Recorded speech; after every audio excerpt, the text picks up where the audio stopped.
10 seconds. The pain begins. In your flesh. In your brain.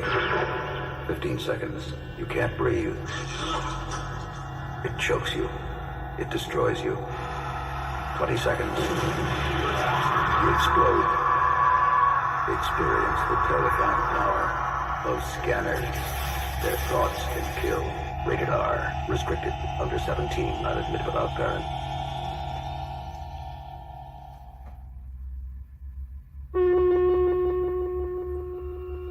There are 4 billion people on Earth. 237 are scanners. They have the most terrifying powers ever created. And they are winning. Scanners. Their thoughts can kill. Scanners. Rated R. Under 17. Not admitted without parent.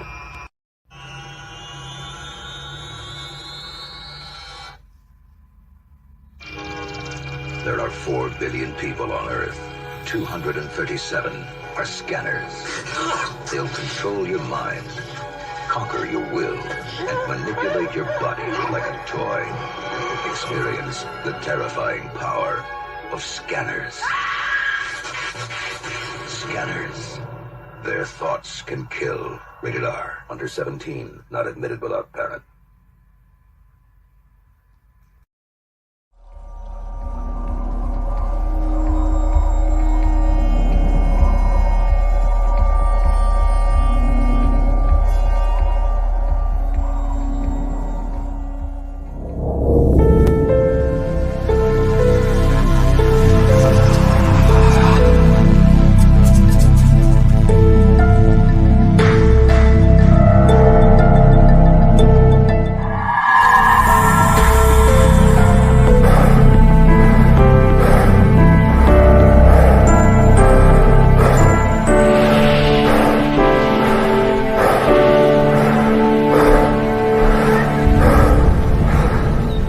Because I am agoraphobe, and you are not.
What is up? What is happening?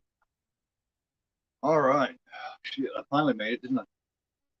Oh, shit. Everything up here. Come on, everybody. Fuck me. Yeah, I was ready like 2 hours before, and every time it never fails. It takes me forever. I also have sort of thing I have up here that's it's like Michael Ironside talking about his role and all that shit. But I figured I'd wait and play that at the end. It's kind of like instead of the short montage, I'll play that this time. So that way I won't be waiting fucking ever. You know what I'm saying? Oh, Sean, JT canceled. So he canceled last night on the stream. I was on the dirt too. So I'm not sure what's going on. All right, here I am with y'all with the comments.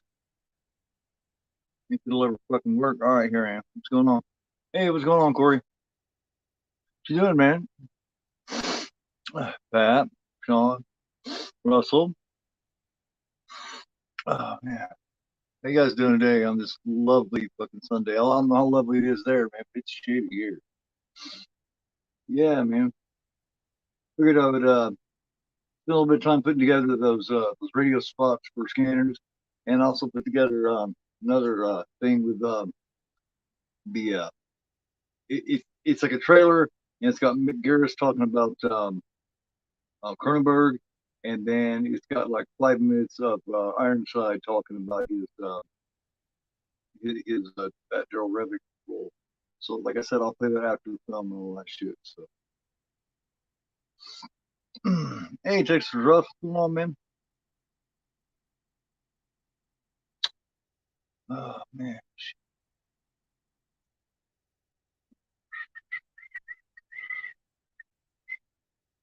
that's cool, man. That is cool. It's cool, man. This is a film I know a lot about, man. This is one I've been wanting to do for a long time. All right. I'll explain. Well, the best I can, anyway. I have my channel about 2.5 years now. Um, like I said, a little under 2 years of actual content. Um, 1.5, 2 years of extra content. And I tried to do this like 4 times. Let's see. I don't remember what happened the first time, but the second time, me and John Steele were doing it. And I was starting to do medicine, and I was passing out and shit on him, and he ended up pretty much doing it solo that night. I passed out and missed half the film, so I missed it that time. And then there was another time I was going to do it, and it didn't go through. And there's another time me and Steele were going to do it here 3 or 4 months ago, and he canceled on me at the last minute, and we didn't. It was another Sunday matinee. So this time I decided I'm doing it, and I'm kicking some ass, and that's all there is to it. So this is my favorite films in the world, and I'm doing stuff like that. So that's what's up. That's what happened. That's what's going on. That's my story. I'm sticking to it. That's what's going on. Taco Bell. Man, I wish Taco Bell was as good as it used to be, man. Remember back like when they had those first bowls. Remember like back in the '90s and shit when they had those first killer ass bowls. They had like the Baja Steak Gorditas and shit like that, and the first 7-layer burritos and all that bullshit. Like back when that first Godzilla movie came out. Well, not the first one, but the one with Matthew Broderick, and they had the little Chihuahua Taco Bell dog on there. The Kiro Taco Bell. You need to get a bigger box. Taco Bell had some good food back then. I don't know what the fuck happened, man. Their shit's all little and skimpy and shit. Tried to switch off and serve wine and shit for a while. It's like, dude, your Taco Bell.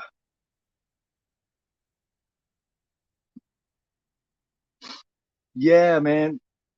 Did they stop serving the scallions, the green onions on it everywhere, or is it just around here? Because I heard it was everywhere, and it's just not the same without it, man. They put just a tiny little bit of meat in between two little crispy little shell things, and it's just like, yeah, man. One of the biggest mistakes they made when I was a kid, they had this thing. It was called the enchilada, and basically what it was a little well, they brought it back 2 years ago, and they took it away again. It's just a little wet burrito, and it had like beef and shit inside, and it was covered with like a red sauce and cheese, and it had like 3 slices of black olive on top, and it was so good, man. And they brought it back a few years ago, and then they took it away again. Yep, yep. Hey, man, onions don't do much for the breath, man, but tasty motherfuckers on some Mexican food, on Chinese food, on you know what I mean. Same thing with garlic, man. You cook with onions and garlic, man. You know what I mean. It's not much for a first date, but hey, but yeah, man. This is a good one, man. Got a lot of people complain about Stephen Lack in this movie, and the reason they complain about him is when they first hired him, he had more lines, a lot more lines than what he ended up with in the end. They ended up giving a lot more to Michael Ironside, which I can understand that. But what they did was the reason it looks weird when he's talking is they cut his voice out. They didn't like the way his voice sounded, so they took his voice completely out. Well, then Cronenberg snuck back and re-looped his voice back in, but it's not perfect on there, so it looks almost like it's dubbed in. So that's why it's weird, and I think that's why people have a lot of problem with it. He's not that bad an actor; he just comes off weird, and I think that's why. And plus, besides Michael Ironside, he's going to come off weird anyway.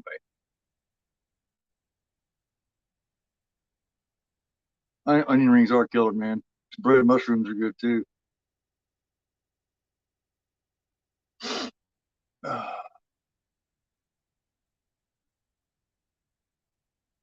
Grilled stuffed steak burrito. That's what I was trying to think of. Yep, grilled stuffed steak burritos. They had that. They had the the the they had those. They had the bowls. They had the Baja steak gorditas. Because I don't like chalupas. I didn't like the shell deep fried, but I did like the gordita wrap. I like the Baja sauce and shit. Yeah, used to be some good shit, man.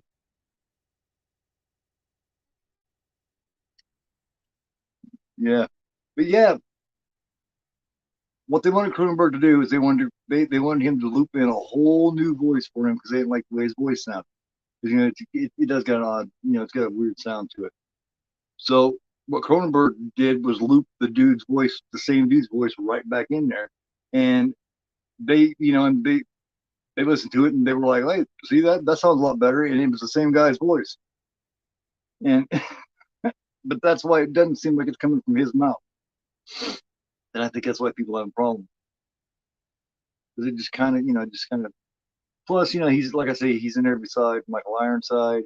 He's in there beside Jennifer O'Neill. They're both really good actors. She's hot. She's fucking beautiful.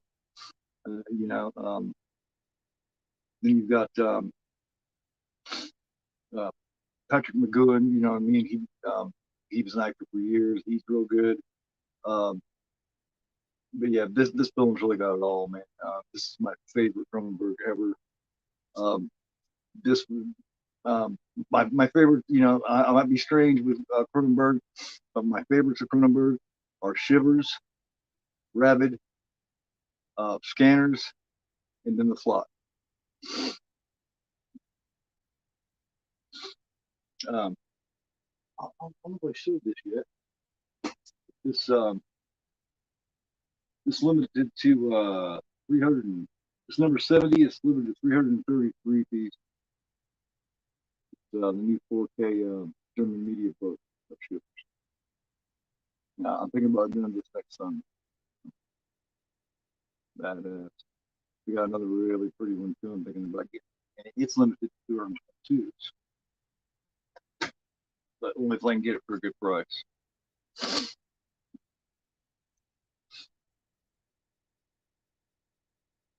Yeah, I used to get that shit even when I didn't have any fucking money, man. When I was broke, I kind of wore them out on it, man. I'll admit it. Back in the day, back in the '90s, I would call them up like late at night and shit because they had a good night crew, and I would bullshit them and tell them that the day crew fucked up my shit, and they would replace it every time, every single item, man. So, and I always got like the same thing for like the longest time. I would get two steak burrito supremes, light on beans, and two Baja steak burritos, and they'd replace all that shit. And half the time I wouldn't even be getting it, and there wouldn't be nothing wrong with it. I know I was screwing the system. That was bad of me, but I just wanted some shit. And I drank a lot more back then, and Taco Bell was like a perfect drunk munchie. So you know, you know. Well, I threw the link up there for anybody who doesn't who may not have this. I would imagine most of y'all got this. Anybody plans on checking it out, put it up here again.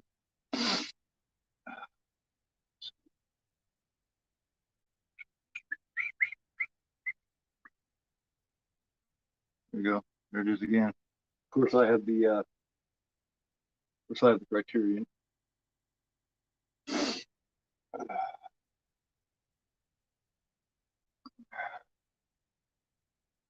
And if we're taking away, right, man, that's why I did that shit, man.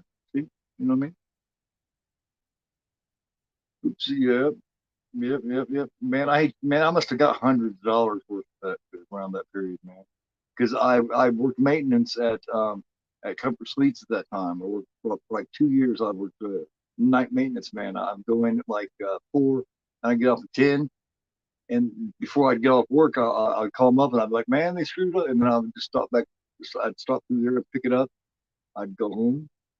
I would, get my drink on for a few hours, and then I'd, some fucking drunk munchy Taco Bell and pass out.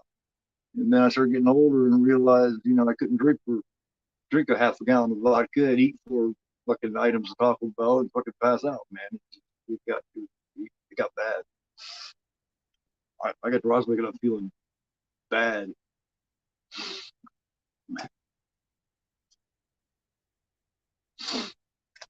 So yeah, that was the story of my life at that point. Hey, what's going on, Dirk? Dirk in the house, man. I was just telling the story about my Taco Bell thievery at one point. Yeah, guys, we got the round table also at 5 p.m. Today. It'll be me, and it will be Sean, and it'll be Juno. Like I was saying, JT canceled on me again this week. He's going through something. I'm not sure what's going on, but things like that happen sometimes. So I'm not sure what's happening. Like I say, he canceled on Dirk last night too. He just, I still think he's feeling too good, man. So Hey, what's going on, Waffles? No, you were around a couple weeks ago, man. Welcome, man. I'm gonna go ahead and get this playing here. I'll never make the 5 o'clock. Uh, uh, Everybody's ready to get this going. Let me know, and we'll get this motherfucker rolling. Yeah, man. Michael Ironside, when he first got this, he sat there talking to Jennifer O'Neill, and like I said, pretty much kissing her ass. They were paying her like 3 times more than they were paying him, because she was talking about, and they got into a conversation about how much they were making, and because she did that movie Summer 42 or whatever, it was highly acclaimed. But um, come to find out that she was making like 3 times more than him, and he had to get in her ass about that.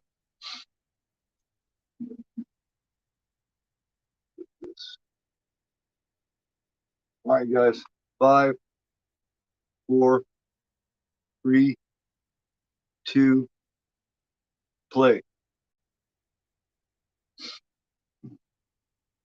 Just did right now, Corey. I got the Criterion, so it showed me the Criterion thing right now. So, and all that bullshit. Turn my bullshit on here. Yeah. No, not like him. I'm like Revick, Daryl Revick. And Howard Shore does a great fucking score here too, man.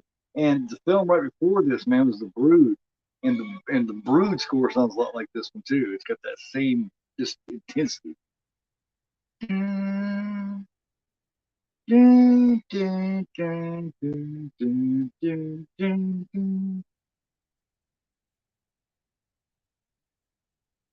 of course, you had Dick Smith stepping in to help out with the big head explosion scene in this. There's like this head explosion, there's a Maniac head explosion, and there's a Fury whole body explosion. Yep, consultant for special makeup effects. Yeah, basically what he did was standing back there behind that motherfucker and shoot the head. And he pulled the old shotgun effect and blew up the head. That's that's how he supervised and did the special effects.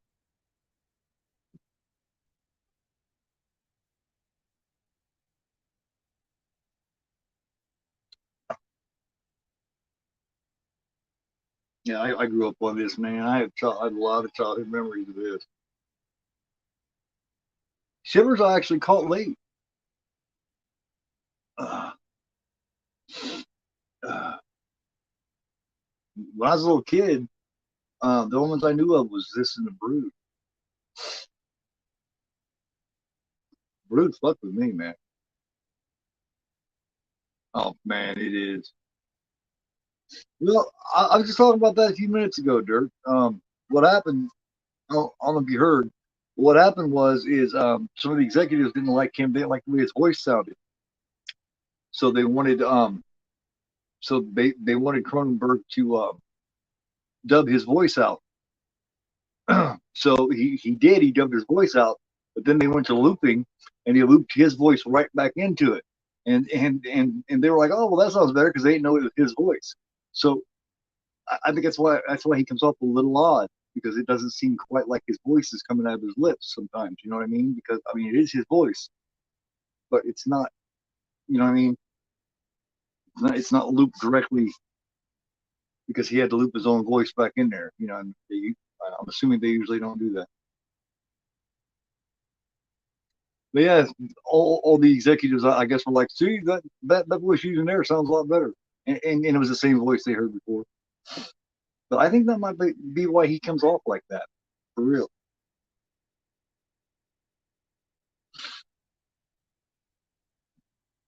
Yeah, yeah, yeah. I need to get on VHS again. As a matter of fact, Brood is underrated. Brood's a creepy motherfucker, man. Brood's got problems. This fucking woman, I love it. I hate to say it, but I love what he does to this woman. She's like, oh, this creature. I couldn't even imagine. You know, he's just so disgusting. So he's just scanning her ass. Yeah, yeah. Oh man, yeah. This is my all time. Yep, this is my all time Cronenberg favorite, man. Listen to this fucker. First time it ever came on HBO, man. Um, this was actually shot in during the spring and fall of 1980, and it was released in January of '81. And then it hit. Back then, it took a little longer for it to get to cable, so it probably reached cable by summer. I don't know, summer or fall of '81, maybe fall maybe of '81. It took damn near a year to get shit on HBO back then from the theater. So, it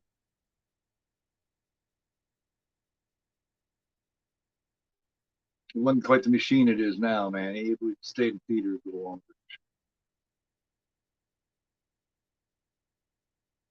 because there was just more theaters. Plus, there was drive-in. You know what I mean?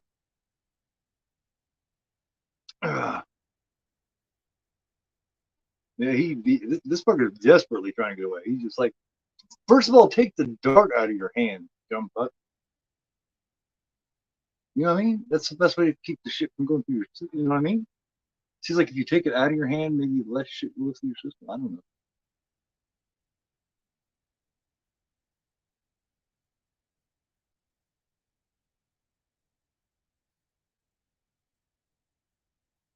I like the little detail here where he's laying here and he doesn't have any of the ephemeral yet, and they all come in, and he can hear all their thoughts as they're coming in, and all their thoughts become jumbled in his head, and he's playing there just freaking out because he hear all these thoughts all at once. It just fucks him up bad. There's this guy. First time I ever seen this guy, he played the warden in Escape from Alcatraz. Patrick McGowan.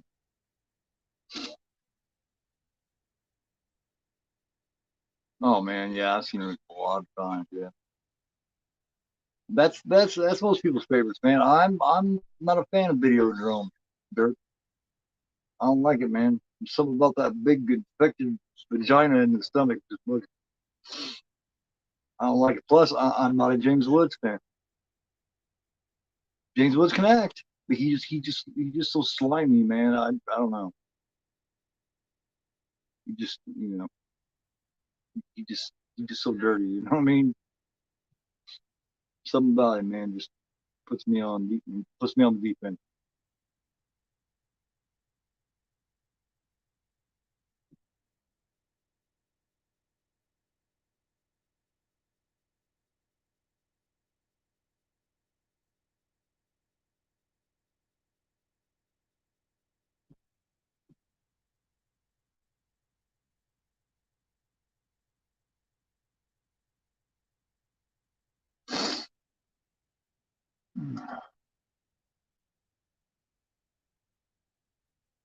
Oh, Bully, yeah, yeah. Oh, they got it orbit. Got the limited edition. Yeah, I don't like James. I mean, James Woods can act, yeah. Um, I like a little more of his obscure shit, like the Visitors, the Onion Field, shit like that. Like vampires, I can't stand him in vampires. Little bastard, running around acting like he's bad. I'd beat the fuck out of that motherfucker. Walking around there acting like that, bitch. Fucking bitch.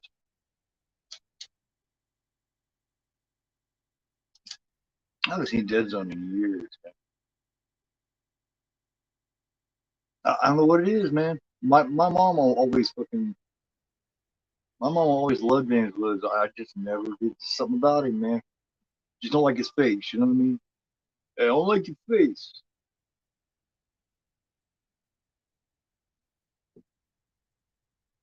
That's all it is. I don't like your face. You know.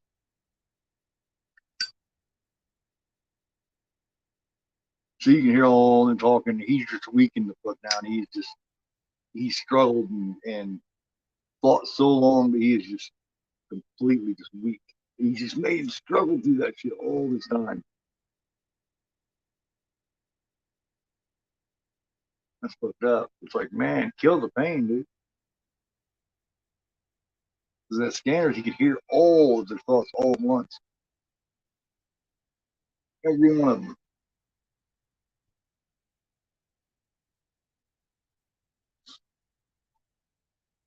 I mean, he's in some good films. I mean, I don't think Videodrome is one, but the best part to me, as far as I'm concerned, the best part of Videodrome is Blondie, Deborah Harry. To me, she's the best part of that.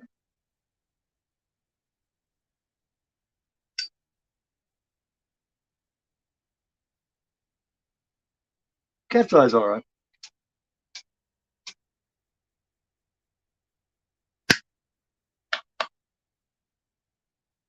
Doesn't he come all sneaky though? You know what I mean?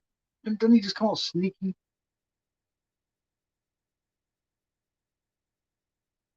Did you guys ever see a movie called The Visitors back in like the early mid 70s? It's got him and a young Steve Rose in it, and they play.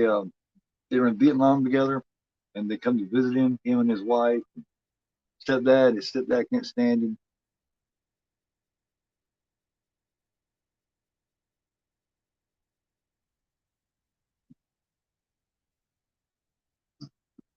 Also, the Onion Field. In the Onion Field, plays a cop killer, and the cop he kills is Ted Danson. It's an early role for Ted Danson,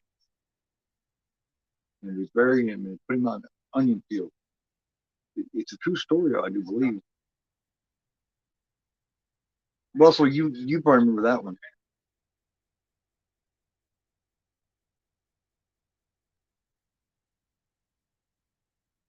That it is cold, man.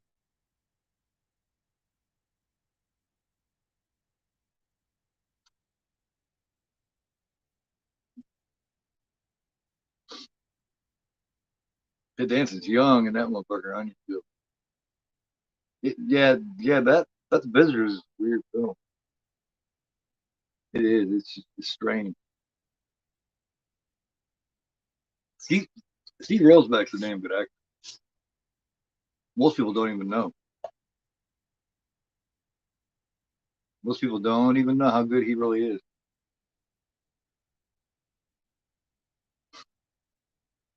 I love this old Louis Del Grande. He see old Louis here plans on being a big shot, showing off his scanning ability. He thinks he's getting ready to run into like one of like probably the most powerful scanner in the world.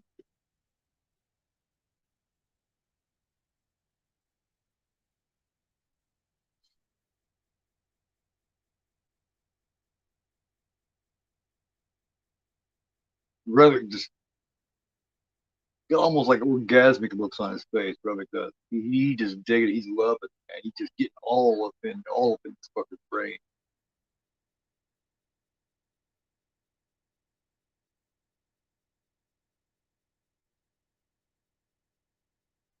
He's getting deep in there. The fucker can't fight him off. He cannot fight him off. He can't do it.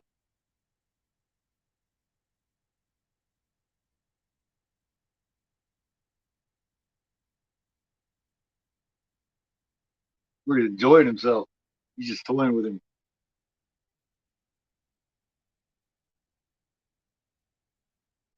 All right, that's it.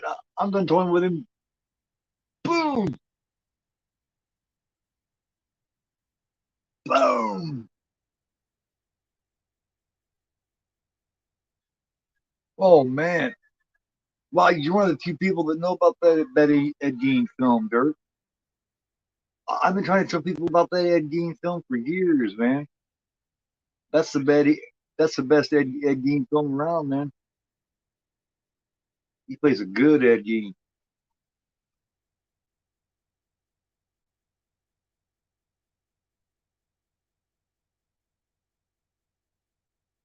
Where Carrie Snodgrass plays his mom. Yep, yep.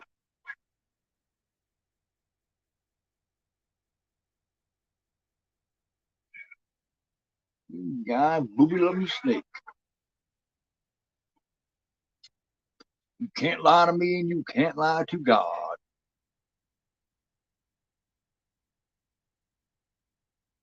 Yeah, I've got that on DVD right over there, man. That years ago. But that's from like Family Video for like $3. They were selling it, and I always liked it, so I grabbed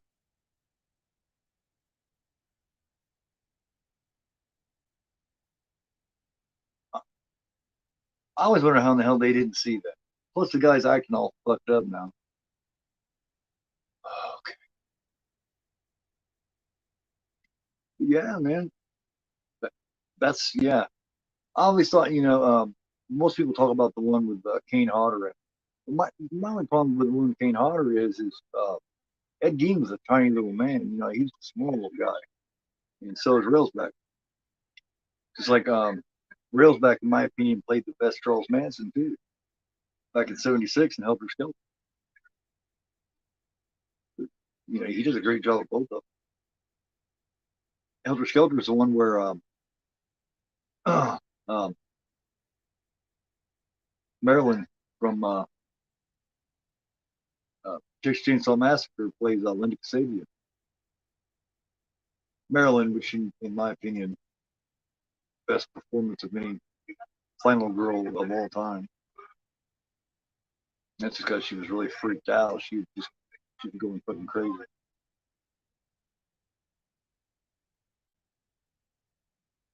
Boom! I love how cars, when they crash, with the front right into a wall or something, they explode. Yeah, he's a tiny little guy. And there Kane Hodder was playing him, what, 6'3" or 4" or some shit.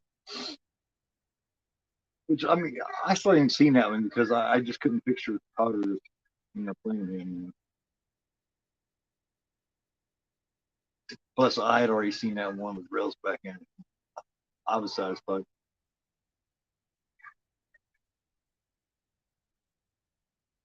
Booker takes delight in having scanners and just dominating people. Yep. The Ted Bundy movie, yeah, I remember that come out like 2001, right about the time the Jeremy Renner Dahmer movie came out, about the same time.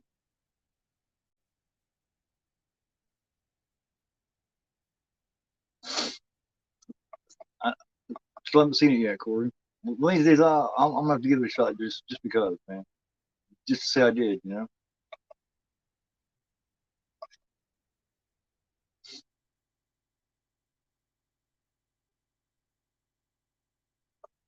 Yeah,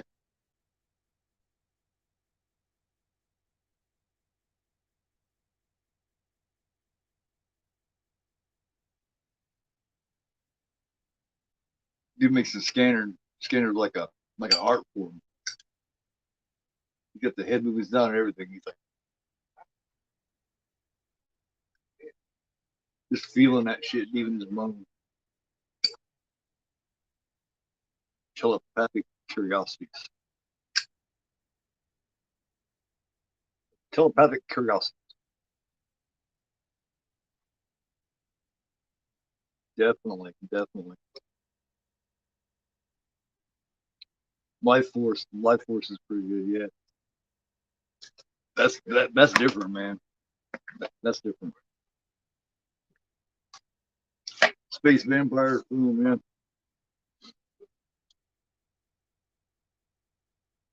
I always loved Toby Hooper, man. Hooper always gave you something different, man. He always gave you something just different, you know. Never did the same thing twice.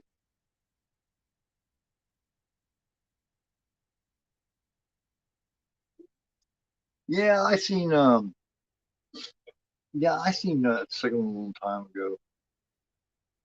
But I'm kind of a pain in the ass purist, Corey. And after seeing this one, man, I was never able to accept any other Scanner movie, man. That's the only one. I get kind of so like silly that way, man. Ugh, ugh. But rather than call it being a pain in the ass, I prefer to call it being a purist.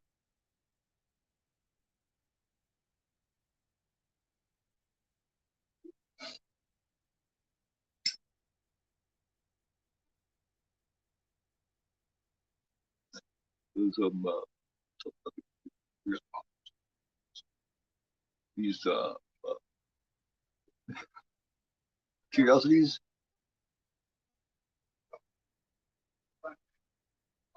You know exactly who was there.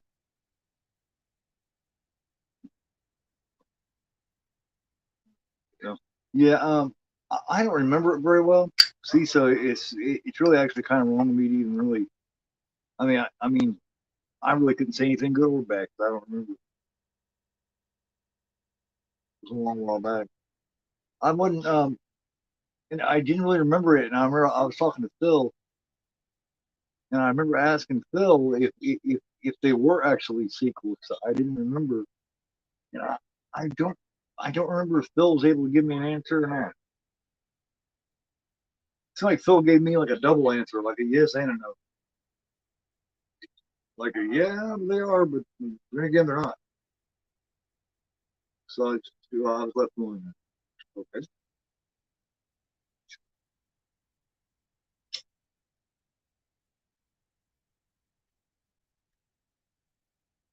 But yeah, my dislike of James Woods and Videodrome is not the most isn't the most popular take to most people.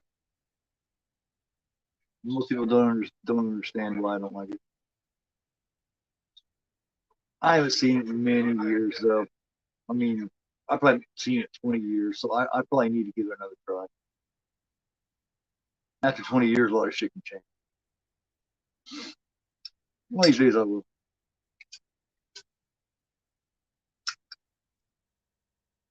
I don't like what's his name either, man. I can't remember the name now. Uh, Nightbreed. I don't care for Nightbreed either.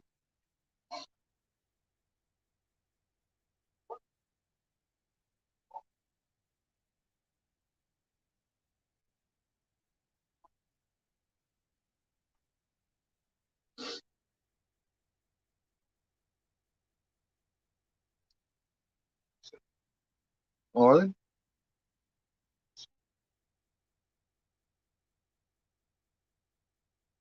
Yeah, that is true, man.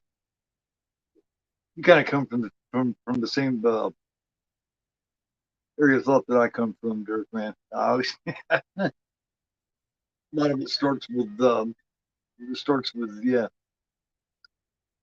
A lot of that shit starts from that area with me too, man. I weigh my options carefully with certain things, certain things, and the female in it definitely has a little something to do with it each time. That's important, man. That's important. Oh yeah, well, I've never seen the director's cut or whatever either, so I've also heard that makes a difference too.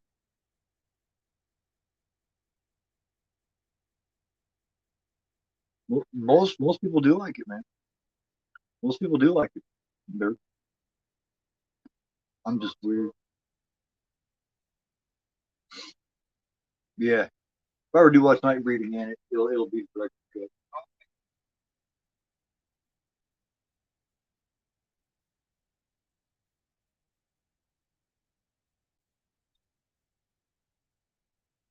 This guy's odd.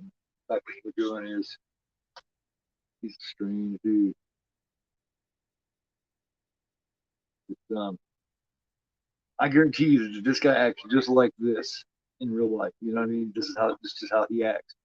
Kind of like Jeff Goldblum. He acts that same way.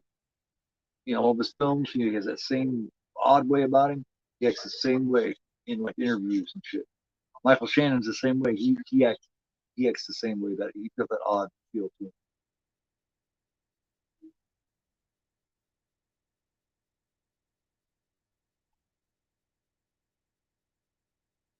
It makes them good actors. Michael Shannon's damn good. So is Jeff Goldblum though.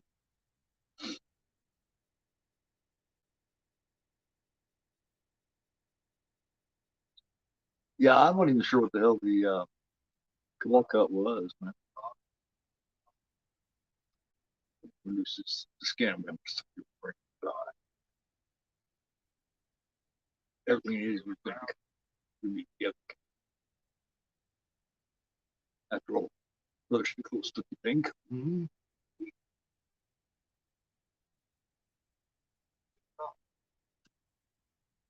That's the first time he's ever had any of that medicine to make those voices stop, man. I'm surprised he wasn't fucking going nuts, killing motherfuckers.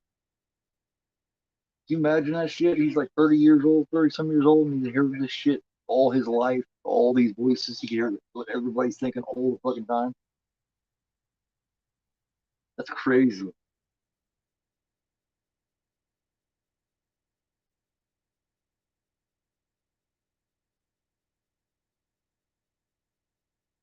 That would suck. I mean, I hear bad enough shit as it is.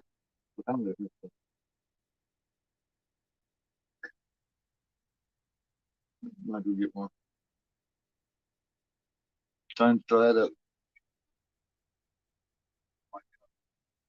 This guy's a slimy weasel bastard.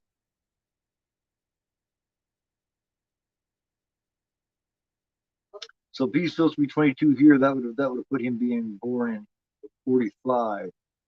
So that would make him. This is like 80, 81. So he's what, 36.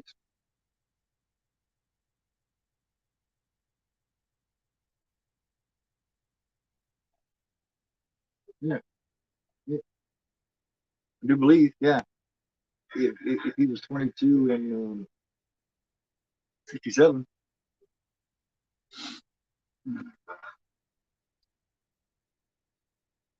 Remember the yes, yes. That is one thing about it, man. I hated where there wasn't as much of that Dr. Decker, man. I always wanted a lot more of him. I liked the beginning parts where he was that, where he was that Dr. Decker. But when he started being in it as much, when more of the creatures were running around, I didn't care for it as much. Yeah, like the same thing for me with like I prefer From Dusk Till Dawn when it's the storyline with Tarantino and Clooney is the brothers on the run and Tarantino's psychopath sex killer. I much prefer that story than what it became with the fluffy vampires.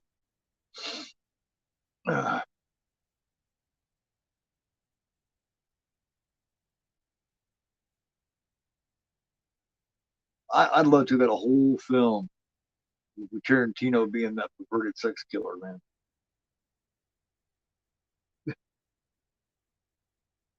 Yeah, Richie, you eat my pussy for me? I'm sure, yeah, I can do that. Crazy motherfucker. Yeah, kick off your shoe.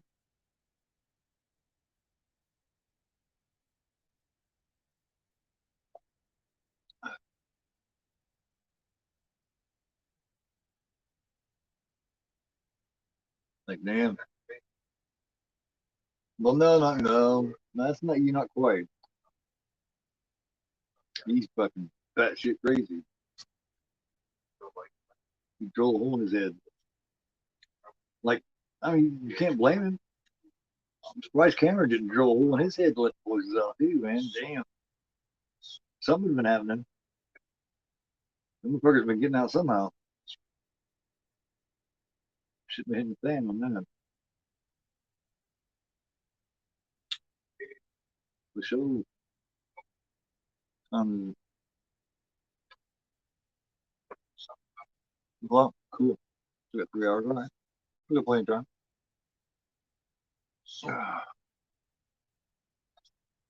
Yeah, if you guys don't know what that round table is, it's basically we just pick each of us pick 2, 3, 4 films, just whatever, just in case, I like to grab extras of ones that I like that other people tend not to like. The ones I like a lot that other people tend not to. And then basically what you do is you just bring it to the round table, to the panel, and you just argue its worth, basically. You know, ones you're going to assume that the other people aren't going to like. Ones they do like, you just kind of basically just got to, you know, argue it with the one that doesn't like it, or both the other people do end up liking it, you move on to the next one. That's basically all it is. You're doing it next Sunday, right, Dirk? Do you want to do it some week, Corey? You're invited to do it too, Russell, if you want to, man.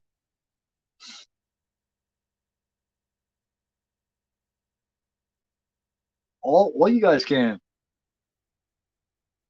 If anybody wants to, let me know, man.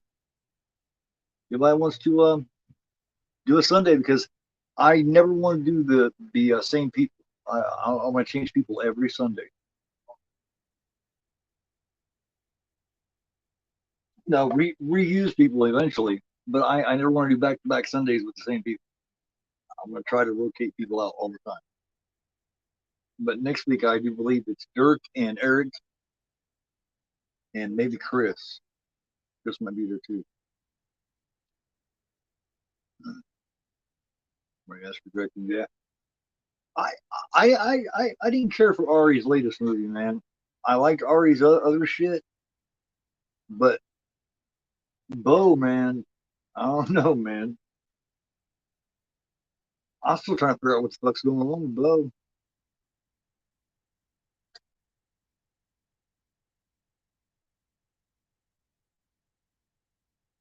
But I mean, what the fuck? What was up with the fucking dick up in the fucking attic or whatever? I mean, was that supposed to signify his dick or something? It was very disturbing. Yeah, I just didn't, those seemed like it went on for like fucking ever, man. Those something, I don't know. Parts of it I liked, but it just, to me, it just, I don't know. I don't know, man. It's just, it's definitely not a rewatch for me. I'll put it that way. Something happens, and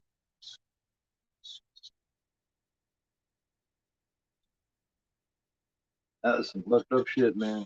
I spent the whole movie trying to figure out what the fuck. I mean, I would know what was going on, and then the other shit would happen. And how about that one family he ended up with? Put the fucking anklet on it.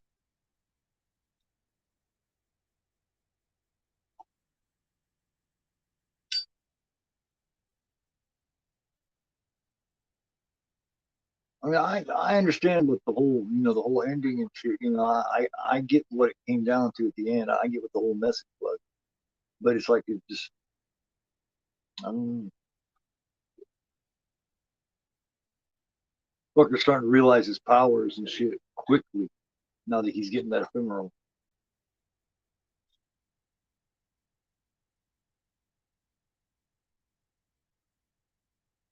See, see, um,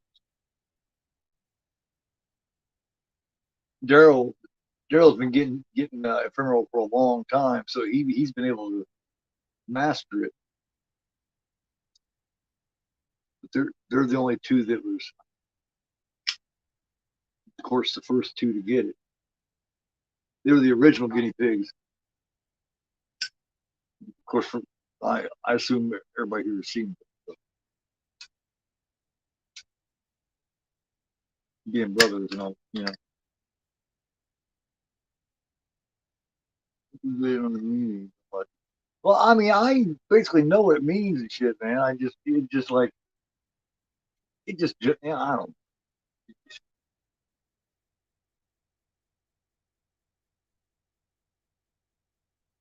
I, you know, by the time it was all said and done, I pretty much got what it was, what the message it was giving. It's just that that's what sure cared. It's not my thing, man. Really, for real.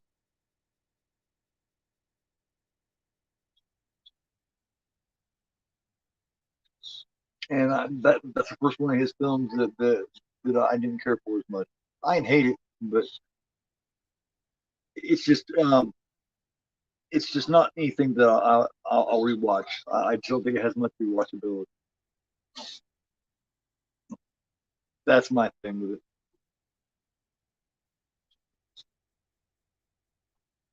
Something something to care about, yeah.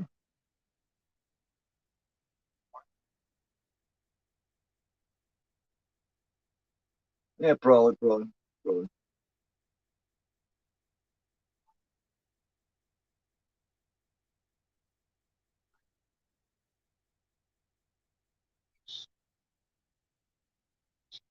This dude here is the dude that plays. He's the guy in the Brood that has the growth and shit happening on his neck and shit. He's wearing the scarf in the Brood. Shit going on in his neck. Um, the guy that Cronenberg used a lot in the early. There's three or four different people that Cronenberg used a lot.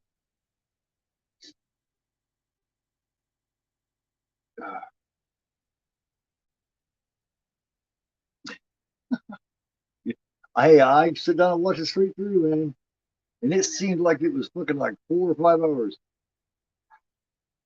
I mean, I never got uninterested. I'll do it that much.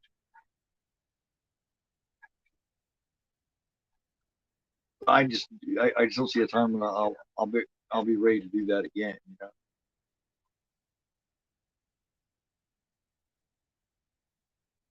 Really don't. And like I said, I like all the others a lot better. And I was really looking forward to seeing that movie. I just knew that I would love it.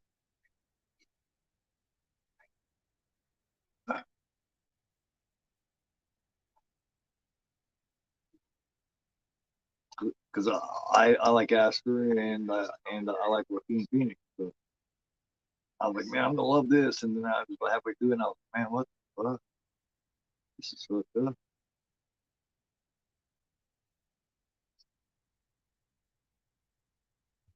See, the reason his voice doesn't fit with it's not that it doesn't go with his lips. It's just that the voice that he does in the looping is in a completely different mood than the voice that he's got on screen. You know what I mean? It's almost like he was in like a subdued type mood when he did it in the looping in the studio. It's almost like he was like on some somas or some shit when he did the looping voice. It's almost like you can think about what. There she is, Jennifer O'Neill, man, fucking beautiful. Jennifer O'Neill's beautiful.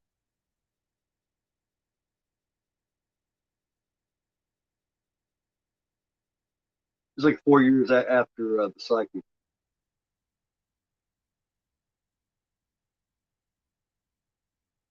Oh, yeah, he was afraid right from the very beginning. That's for sure.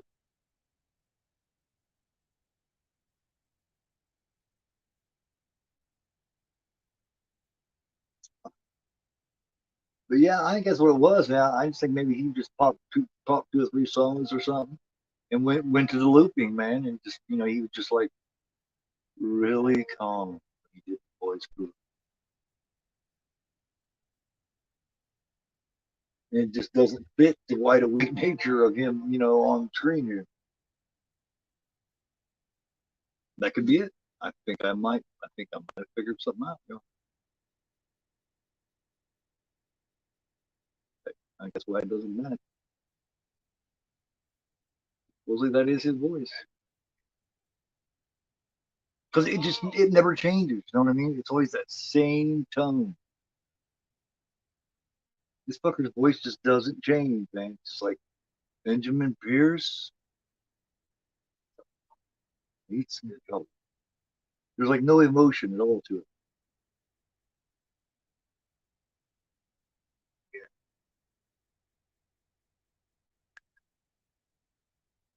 Yeah, he killed his whole fucking family just creating that dude.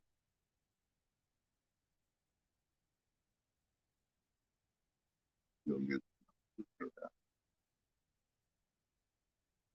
yeah, yeah, and the original Stepford Wives is the best one of all of them by far.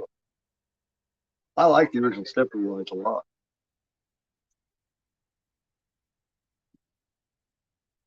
But yeah, man, and and Get Out was his best one. In my opinion, yeah. I mean, it's not all that.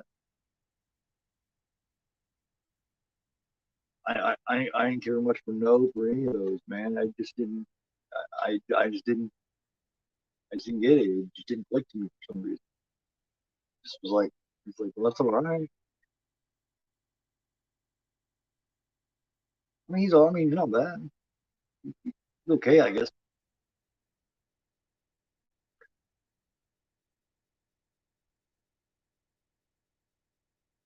I don't want them, but I have.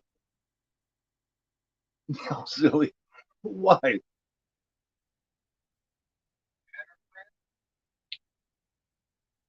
I think he's a little overrated.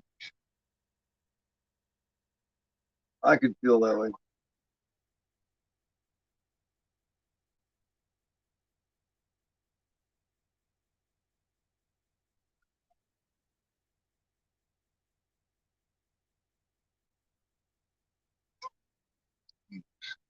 Basically, drama with the yeah, at least, man, at least.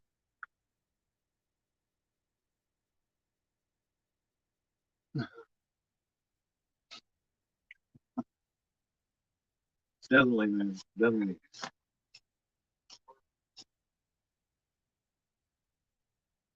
This guy just does not understand why he's in here bothering him. No matter where he goes, he fucking follows him and bugs him. Yeah, he's keeping him sane right now, like, except for you won't leave him alone.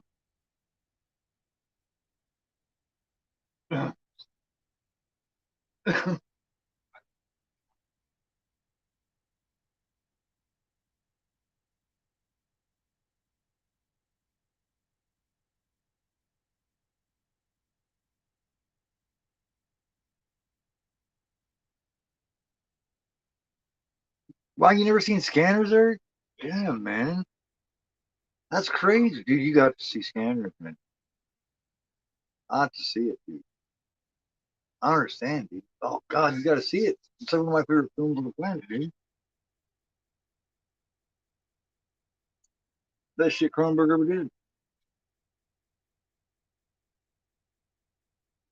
Oh, yeah, dude said, "Oh, get out." No, I'm not going anywhere. Oh, fuck it, I'll get out then. And then he gets shot.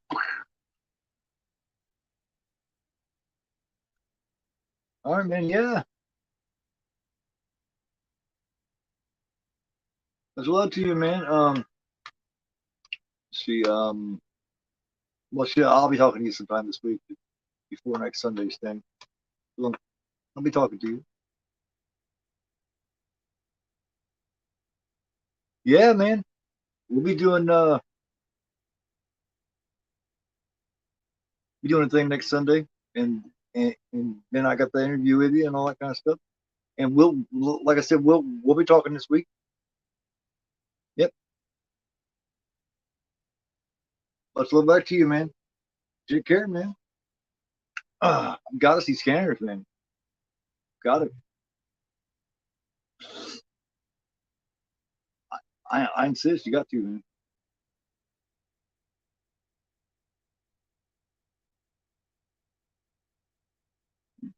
Fucking them all up, man.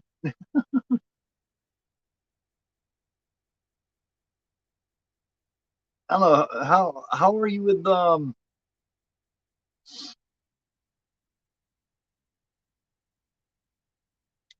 how are you on early Cronenberg? Um, usually Brood and Shivers, Rabid, um, that kind of shit.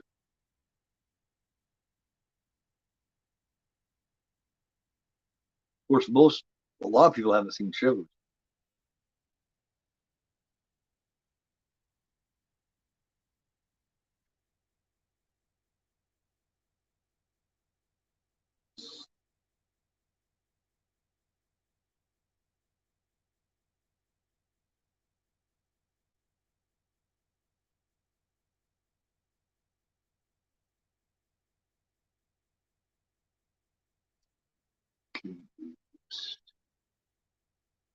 Okay.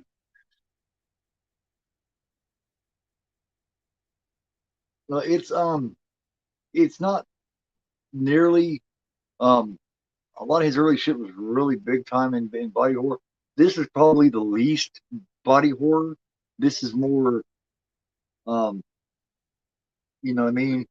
This is more like shit where they can use their mind to, you know, do this and that. So it's not so much body horror as it is mind control shit and being able to, you know. So this one really isn't body horror as much like a lot of them are. Actually, when you come right down to it, except for the fact that, you know, with their brains, except for they can scan.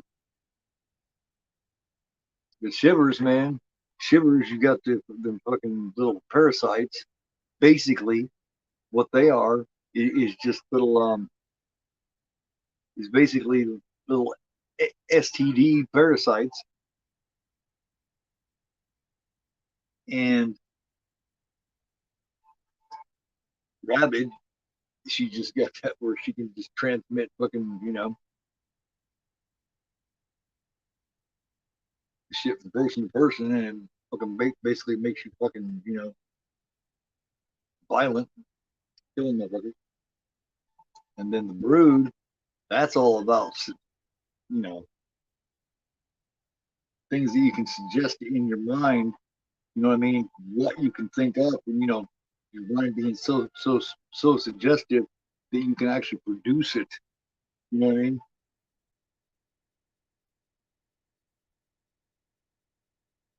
I mean, the power of suggestion.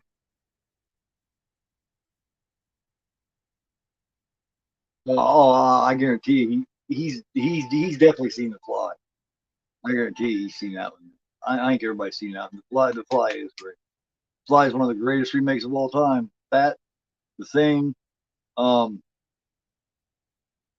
I would say the greatest remakes of all time are The Fly, The Thing, 1978 Invasion of Body Snatchers, and 2012 Evil Dead.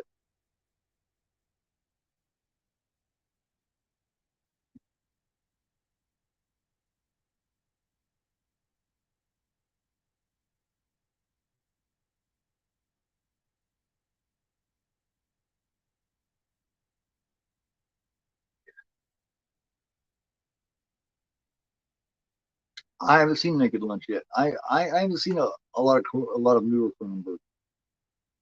Like I still need to see Crash too.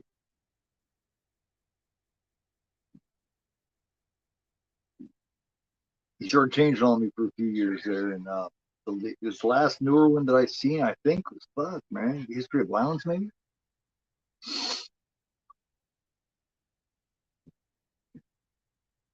Okay, I yeah I haven't seen the Dead Zone in a while.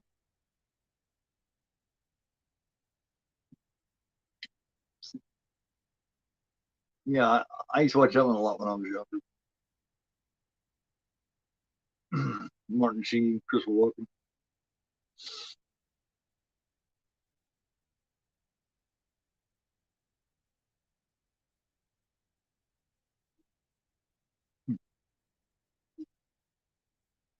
Yeah, I had it on the pre-order through Screen Factory, the Dead Zone, but time money was kind of fucked up, and I canceled my pre-order at that time. So that's one I never got. And then I haven't got my Screen Factory in a long time now. I stopped fucking with them. They just I don't know. Started going with a lot more foreign releases and a lot more Vinegar Syndrome, Second Sight, shit like that.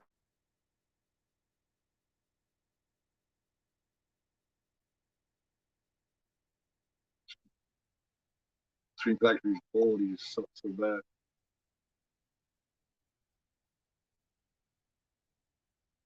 Um,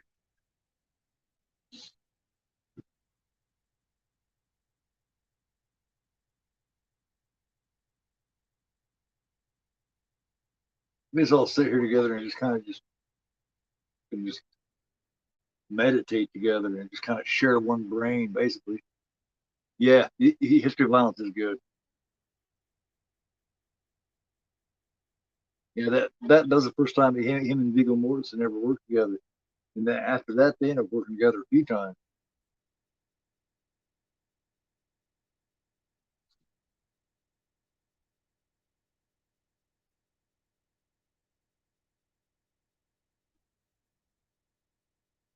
Yeah, yeah, the Ringers. Yep.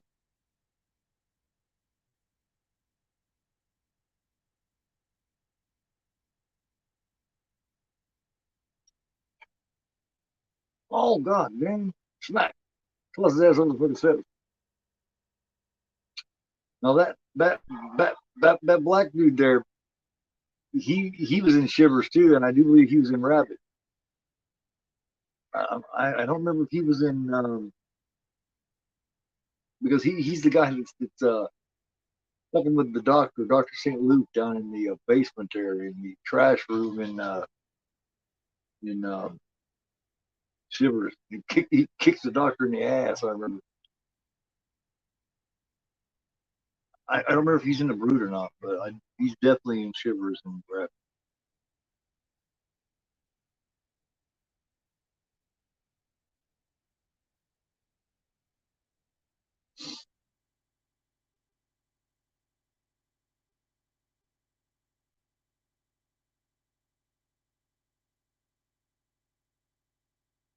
Yeah, the remake of Rabbit's completely different. That's reimagining, man. That makeup is hideous. That that fucks with me. That makeup, what happens to her mouth? That messed with me bad. That truly affected me. Cause that shit looks bad. Damn good makeup. Yeah, but that's completely different deal than his Rabbit. I mean, completely different. But it's not bad, yeah. But God, what happens to her mouth is just like it just. I don't know. Every time I think about it, I feel so fucked up. It truly things like that will mess with me for some reason. Just little things like that. You know what I mean? If it looks good and effective like that, sometimes it'll just fuck with me. Like I felt so fucked up for because that's how real it was. That's how realistic it was. Oh man, it's more of a reimagining or complete reimagining, but it's done by the sisters, the Cisco sisters.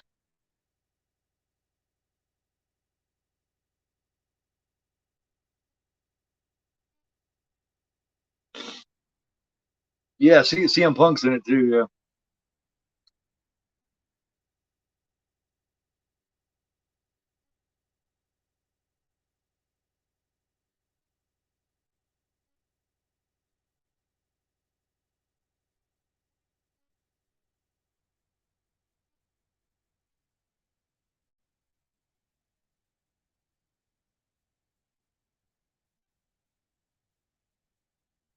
yeah, I forgot about that.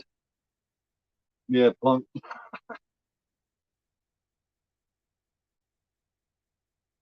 Right. Yeah, that is some kind of a fucking little dick or something protruding out of that motherfucker.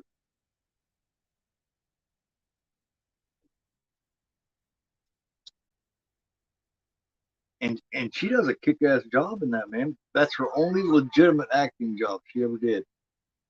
And they did an interview with Cronenberg where he was talking about how he just never understood why she never did any more, actual, legitimate acting jobs. Simple, man. She liked fucking on screen. You know what I mean? That's just what she liked. Marilyn Chambers. That's what she did, man. That's what she wanted to do. She was good at it.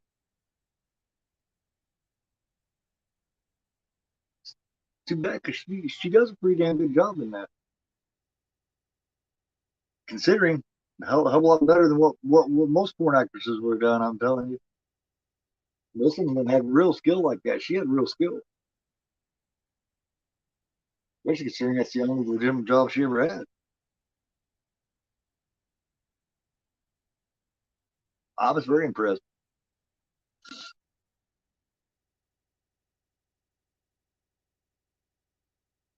Yeah, yeah, she does great considering she was a porn star. I mean, how many porn stars could have done that good of a job, an actual legitimate acting job? Not very many. Yeah, that's why she preferred to fuck on camera. She did that just long enough to realize that she didn't want to do legitimate acting. She found he was here just to fuck. You know, it was that harder to legitimately act.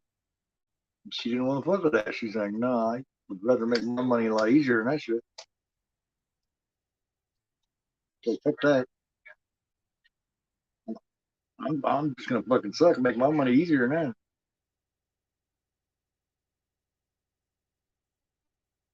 That'd be shit like fun. Don't know how Marilyn Chambers is. I would say that's probably got a lot to do with it too. Marilyn Chambers just like that.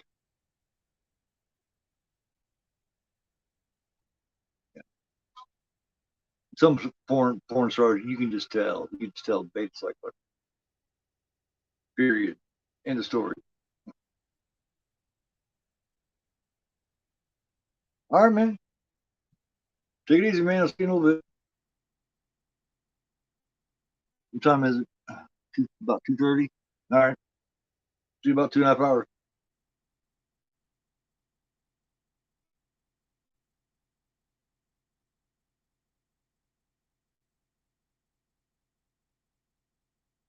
Now you're all fucked up. Cause she's pretty strong too. The the O'Neill character, Kim Overs, she's pretty strong scanner too. She's just not nearly as strong as he is because he's one of the originals.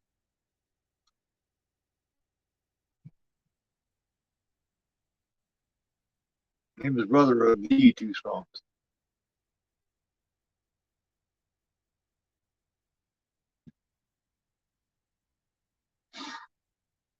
But yeah, I think it has a lot to do with it too. The fact that his voice never changes as far as emotion or anything. His voice doesn't have any emotion in it. It's just always that same monotone.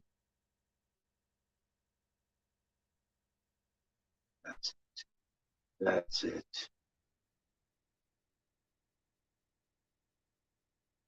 Just getting down to the nitty gritty now. It's hit the fan. Every time I hear that saying "shit hitting the fan," I always think of airplane. Alien took some shivers. No, no, no, no, man. I don't think so. I mean, my it was a different thing. Now, I think um, Night of the Creeps and Slither are are definitely loosely based on it. Maybe not even so loosely, except for the fact that they're not, you know, STD parasites.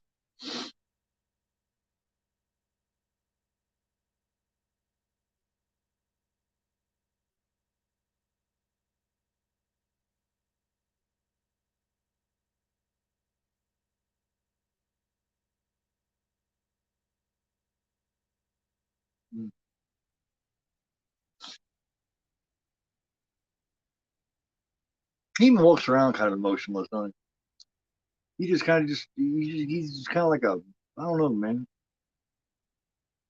like a android or some shit. Old Stephen Lackey.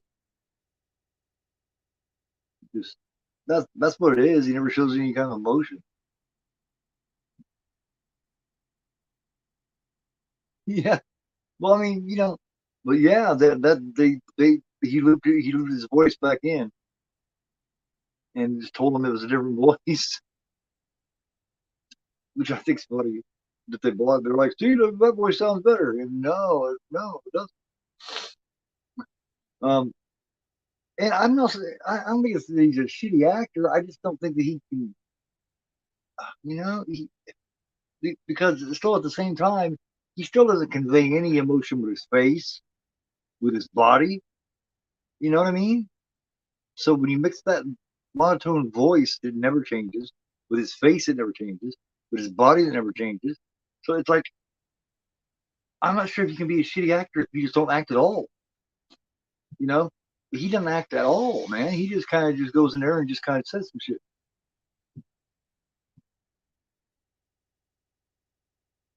He just doesn't act. He's a fuck it.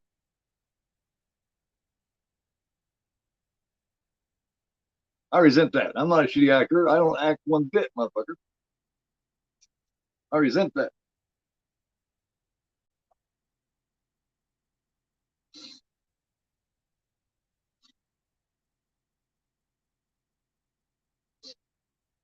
It's Cameron Vale.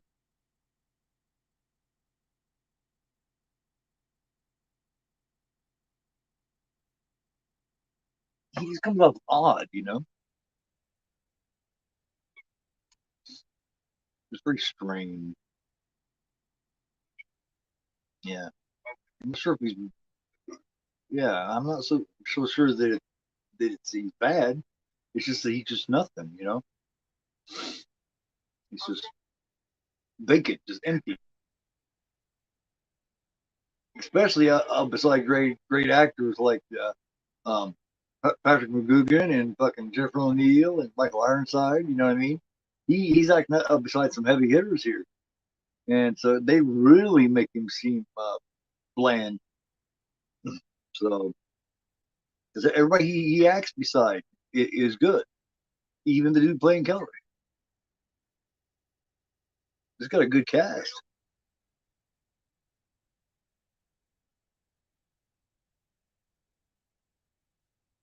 No, he's like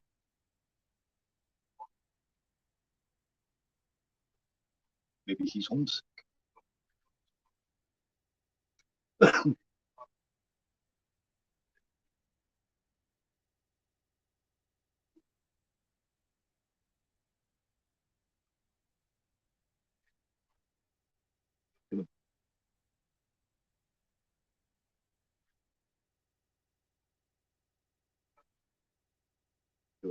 Really?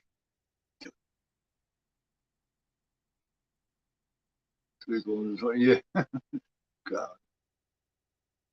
fucking Spaceballs. No, Spaceballs.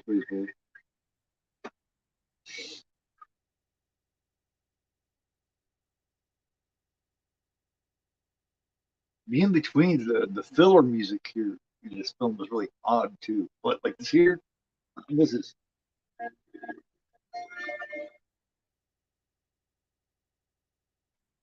it's strange, man, isn't it? It's so good though. It's so good. It adds so much, man. It adds so much.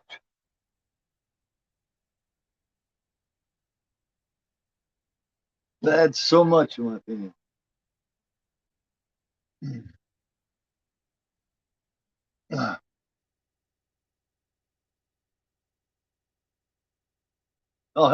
no. No hell no. No. The, it's never picked me out one bit.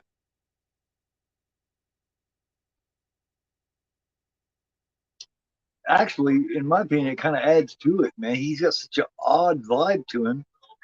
He's so different and weird that it kind of adds to it. Really, you know, it gives it a whole different feel, man. You know, he's so weird that you know, to me, it just makes it even better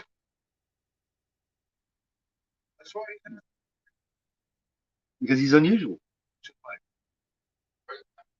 That's what it is, man. He's not bad. He's just unusual, just strange.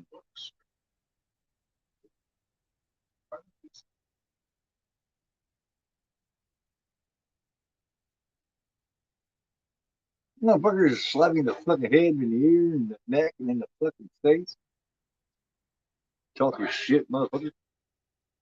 You got tie and fucking choke you and hang you with it, bitch ass motherfucker. Talk shit, turn around, walk into the fucking room, kick him in the back of the fucking head, back kick. Really, doctor? I'm sure you may ought to write a letter to the board. I'm sure they'd be interested in what you had to say. Bah!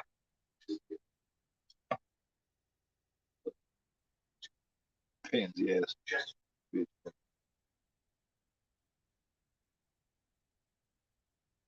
Disrespectful little bastard. He's a fucking bitch, man. Really talk some shit, go in the fucking room up there. I beat him at that door. Bat, bat, bat. I started this company, you little bitch. And he founded that fucking company in 1942. He's so fucking smart, but he's so stupid all at the same fucking time, man. Oh man, Yeah, she's a great actress, man. Besides being just fucking beautiful, you know what I mean? She's she's hot as fuck, man. I thought she was hot as fuck since I was a kid, you know.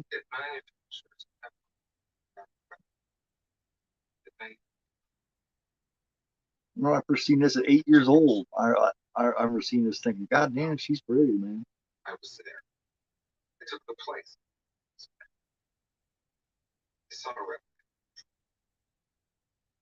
He's lost, and he's like, what? He's like a drove. What the hell's he doing there? He just don't get it. The old doctor's so brilliant, and yet he's so stupid. Doesn't know what he has no clue any of this shit's going on. Right under his nose.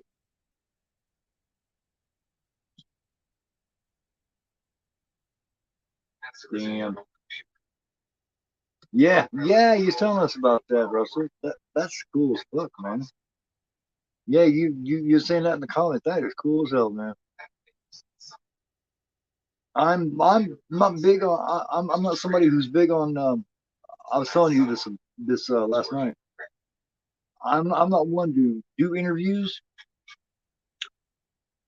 but I think I might try to get one with Ironside, man. That's that's one of the few that I would do.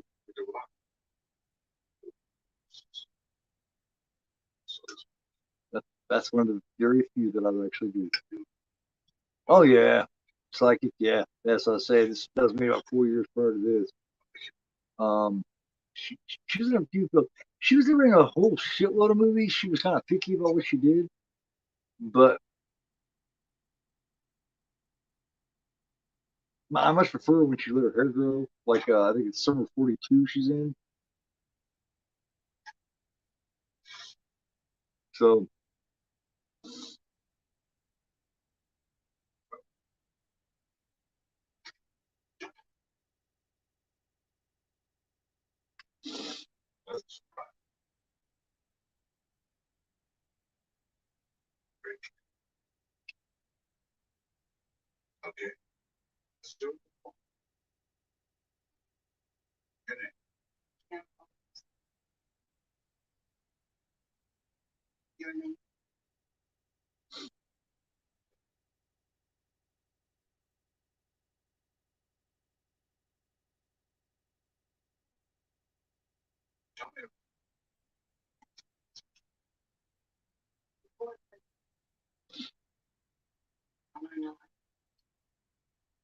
did she have a little more gray in her hair a few minutes ago?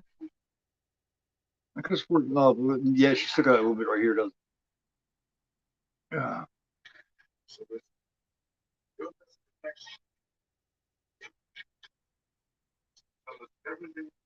Oh, I bet it is. Yeah, I bet you. Yeah, I bet you can protect the fuck out of me.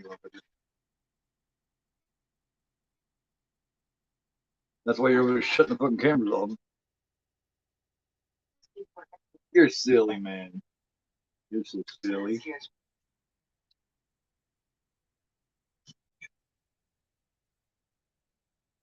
Yeah, yeah, exactly. Yeah, I would like to see Oliver too. Yeah. Now that Summer '42 is like it was highly praised as far as Oscars and shit like that goes. Um, but I like a lot of films like that, man. It's more of a heartbreaking love story type thing, which I like a lot of those films. Actually, to be honest with you, just depends.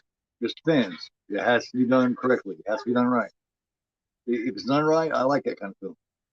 I'm real picky with them, but if it's done good, I like it. Like on Golden Pond, great film. I love On Golden Pond. Um, a few of those films like that, though. Not a lot, but just a few. But the ones I like a lot.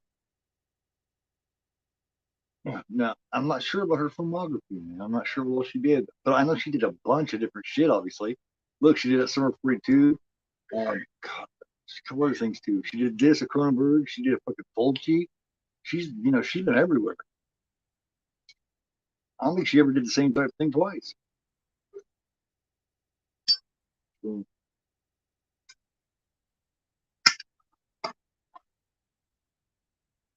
she just jerked that motherfucker all. She jerked him all the fucking room with that gun. He's like, well, that sucks. Somebody didn't follow the rules. She she was supposed to be given a shot, so she wasn't able to fight back and shit. He's like, well, that's kind of a bummer. They started shooting her in the face. See, he tried to get intense there, and he was like, that must be Kim. Where is she? No! And he's like, well, you know, this is he doesn't want to just the right program.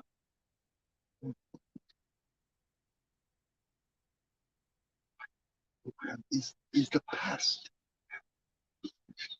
The program is to access the past. No, access the past. Access the past. He's fucking crazier than hell. This guy is. But to access the right program is to access the past. No, access the past.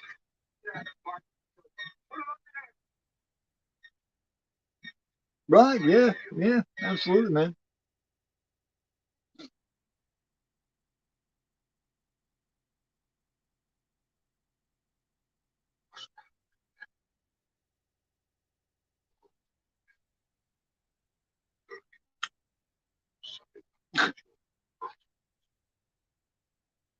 No,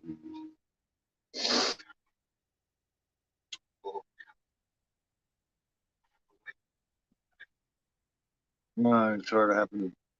It's hard to happen to fucking band people.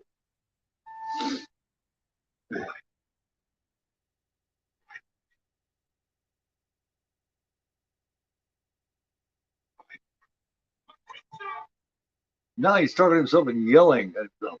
What program? What program must be stopped? And now he's just yelling, and the crazy fucker with the guns just a minute fucking shoot his ass.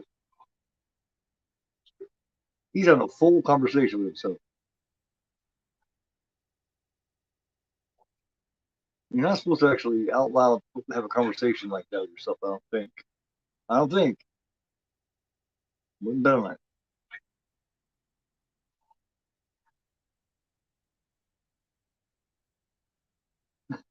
Here he comes, and he knows he's back here too, man. I'm fighting back or something, man.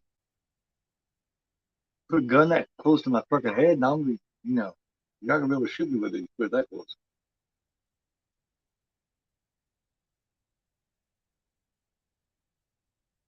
So I hate a connection with the fucker.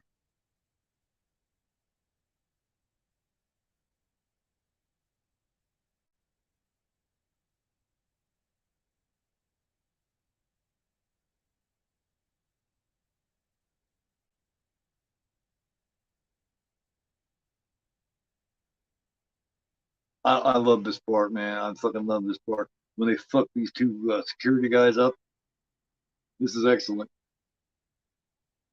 They're fucking all crying. Oh, sorry, mom.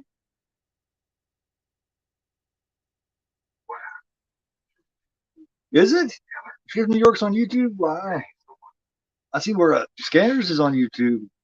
Seen that last night.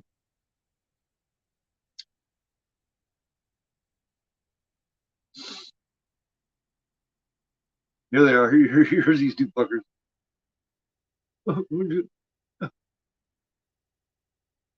He's all fucked up too when he comes through there. Messing with him bad. Mom, what are you doing here?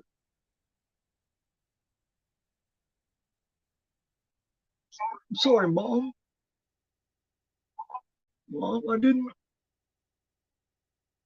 That's a hell of a power to have.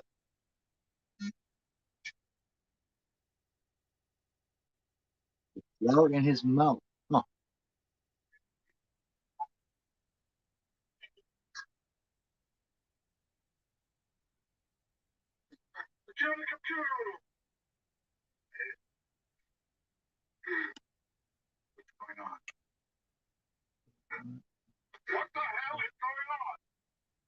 It's the scanners, sir. They're out.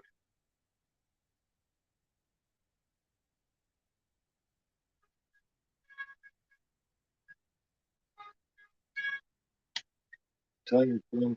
Flower in his mouth, huh? What kind of Italian film is it?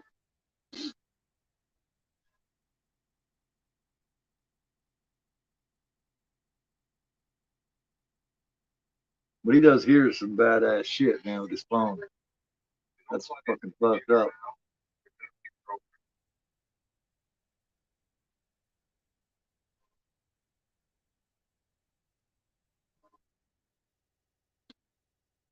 Really?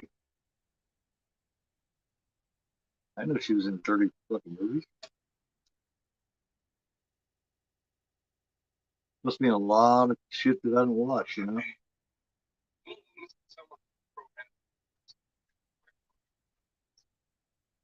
These guys, Oliver Cronenberg has got these computer guys looking as nerdy as he could possibly get them. I mean, these are some serious computer nerds. I mean, these are some OGs, you know what I mean? These are some OG computer nerds, these guys are. They're like some of the first ones. Drama. I don't think I've ever seen an Italian drama, man. That'd be interesting.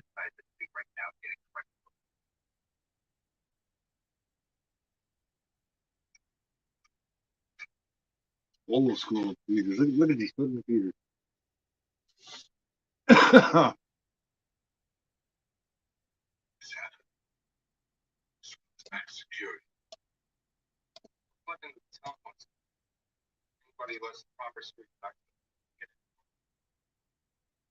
Yep.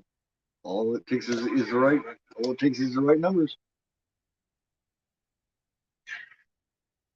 That's number one. That's why it takes so many numbers. Number two, that's why only certain people are supposed to have those numbers. But since he's a scanner, and it's an exceptionally strong scanner, he picked up that fucking phone and scanned that shit. He just happens to be one of the two strongest that there is. So.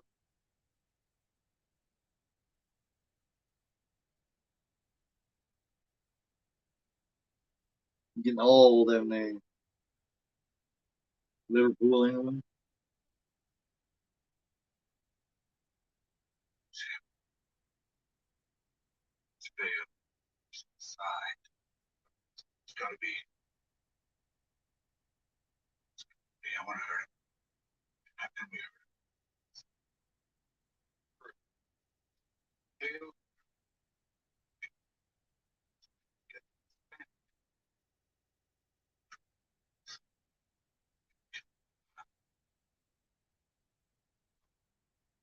Oh yeah, can you?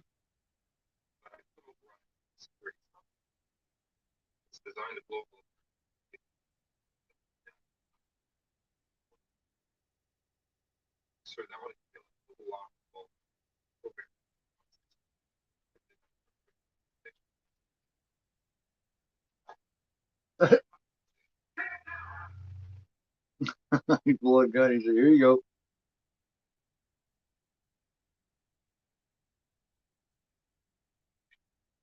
Do it now or kill you." Yes, sir. I'm doing it now.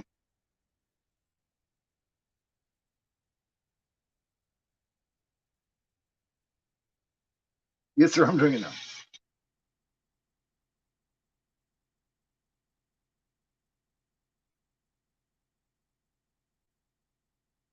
I don't blame him. Fuck. You fuck it. Type that shit in. There you go, man. Have a nice day.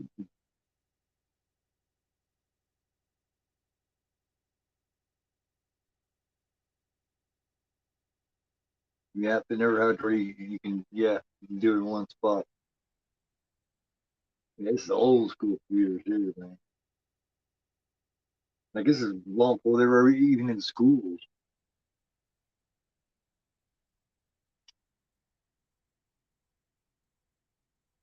These old floppy disks and hard drives and shit. I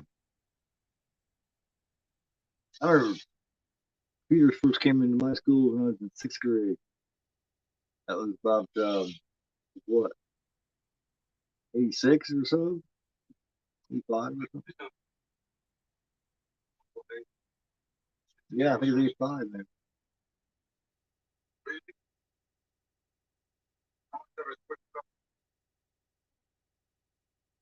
I hated him too, man. Oh god, I still hate him.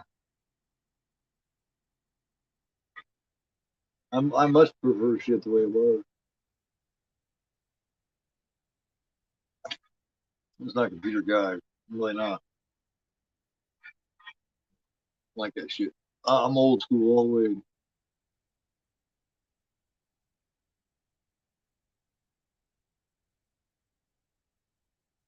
Like I ain't like social media either.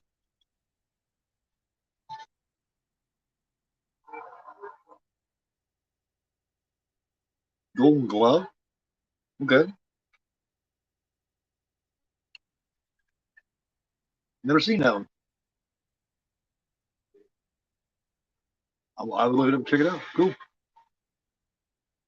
Um, I got a hell of a list because I got it written down. It's back, you know.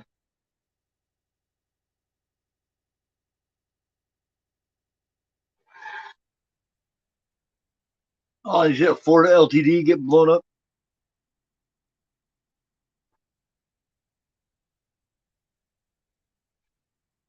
Oh yeah, is it? God damn, how the fuck you know that shit, Gory man? Gory. How the fuck you know that shit? How the fuck you know more about them fucking flicks than me, man? You're not a young man, Corey.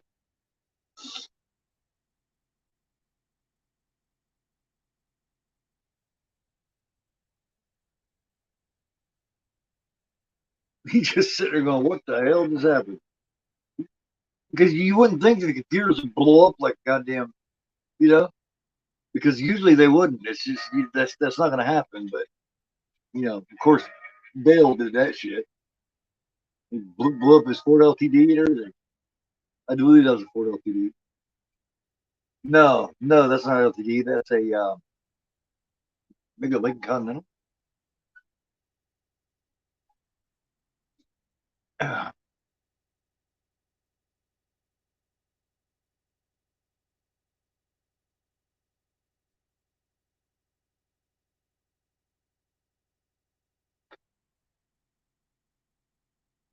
Couldn't hardly tell because it was in flames there. Dr. L. Frey, general practitioner.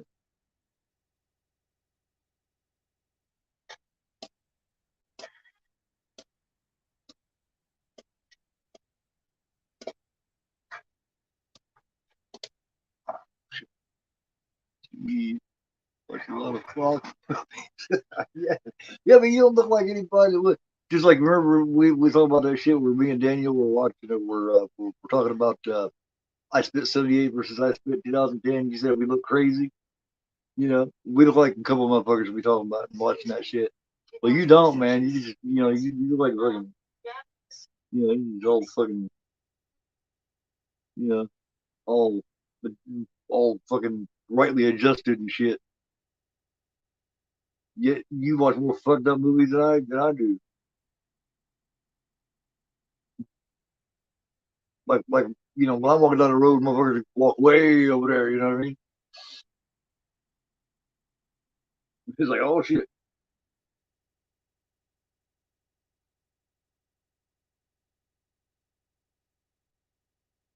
no stare at him, honey. You know what I mean? No, don't look at him. You know, don't look at him. Would you please get out of here? Please go away.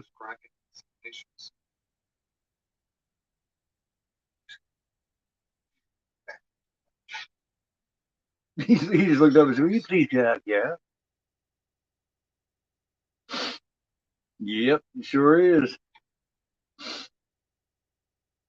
Mine's a little creepy, little scared kid.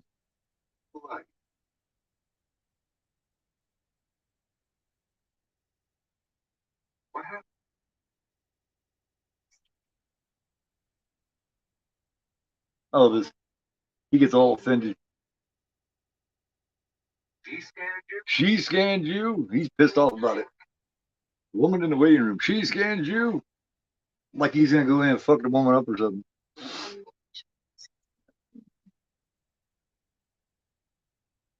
Right. Yeah. Yeah. Yeah.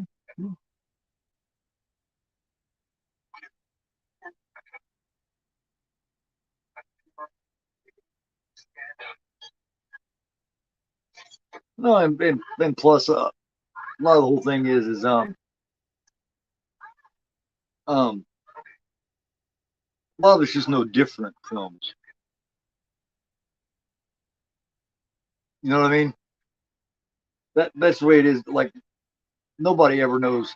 Like before I joined up and started doing videos and shit, I thought I would just out know everybody. And I talked to many people, many creators who thought the same damn thing. Thought they would just know, you know what I mean? Know so much more than everybody else. Yet what ends up happening is we just know different ones than each other, you know? Which is oh yeah, like yeah, I know I know the necrophiles, yeah. Um we just know different ones, which is what's really interesting, you know. And then before you know it, we're kind of trading. You know what I mean? We're kind of trading knowledge with them.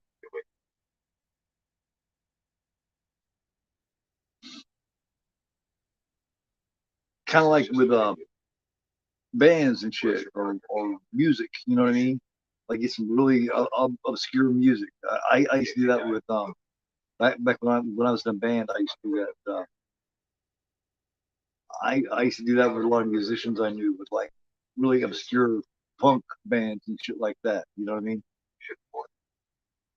Same type of shit.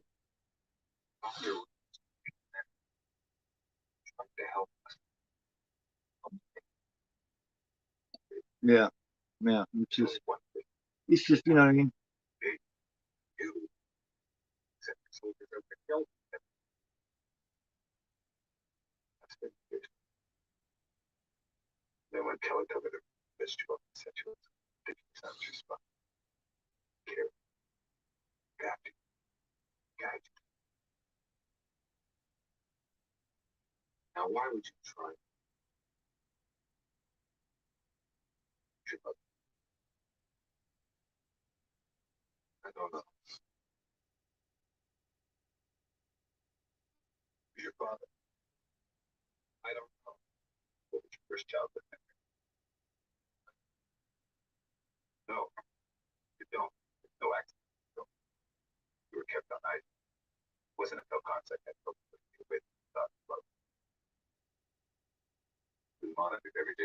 That's true. He didn't even try to help him all that time, man.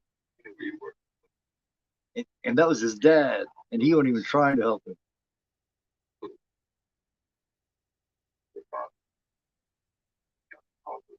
Oh hell yeah, man.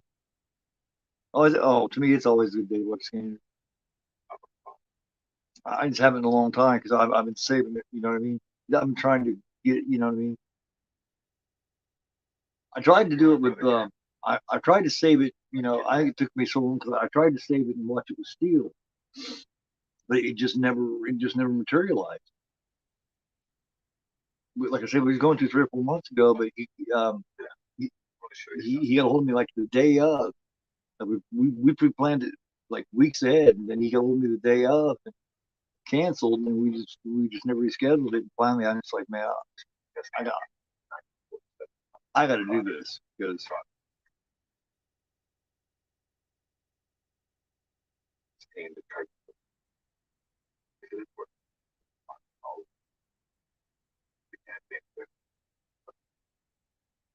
so he's crazy fuckers using his fucking wife and shit as a guinea pig. Yeah.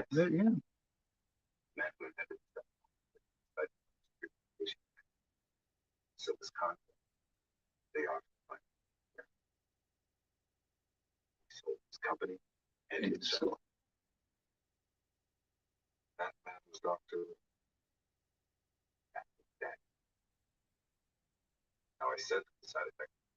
Yeah, I'm thinking about doing shivers next week. Either shivers or rabbit. Um,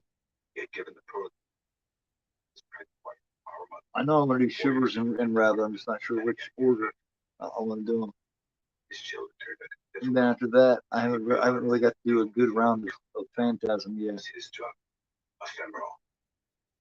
Shivers, rabbit, and then Phantasm maybe. The next 3 Sundays maybe. Yeah, I think that's what I'll do.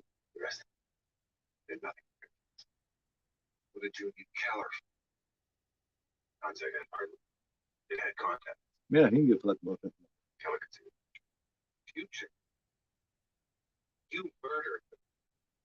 My weaknesses. That's negative cam. Defeatist. You don't hear many people talk like that.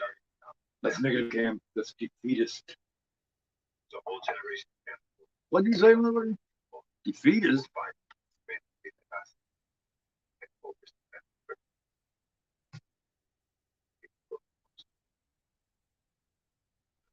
It's getting ready to happen.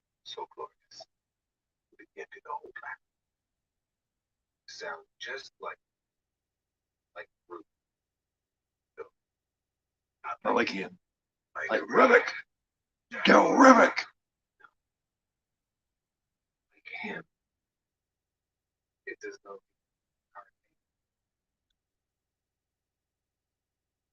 Ooh. I don't know. But did you know something I didn't bring up earlier? One of the guys when when the van crashes into the record store there in the mall or whatever, and the you can see like the ambulance go in there. One of those ambulance attendants was Neil Affleck. For those of you who don't know who Neil Affleck is, he played Axel in the original My Bloody Valentine. He played a small little bit part in this. That's something I forgot to mention earlier. He was in it earlier. You just couldn't really see it. After all, brothers supposed to think. Mm-hmm. He's fucking him up bad too. Now, what do you guys think happens here? I'm curious about this. What do you guys think? Because it never explains exactly what happens here. Now, it insinuates that Vale takes over Revik's body. Do you think they combine? Do you think Vale takes over? Do you think Revik wins? He just somehow ends up with Vale's boys? What do you think happens?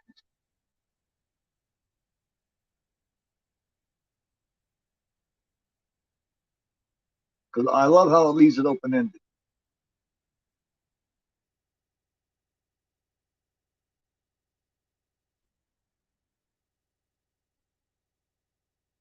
I love it sometimes when it leaves it up for you to decide, for you to, you know what I mean, for you to interpret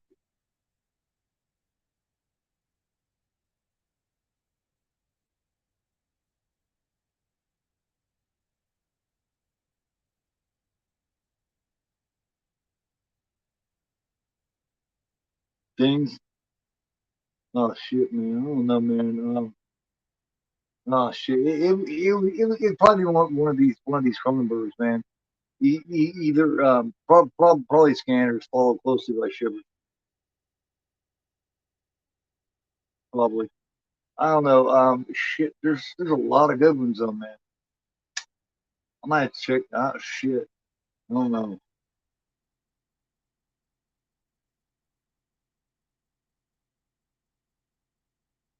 Yeah, yeah. There is a lot, man.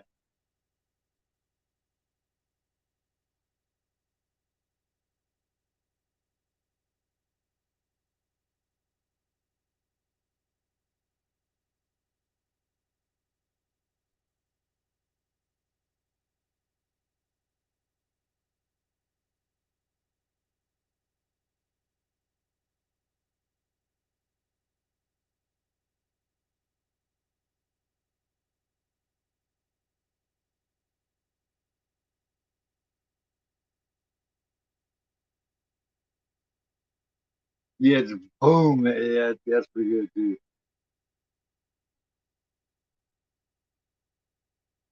Bro.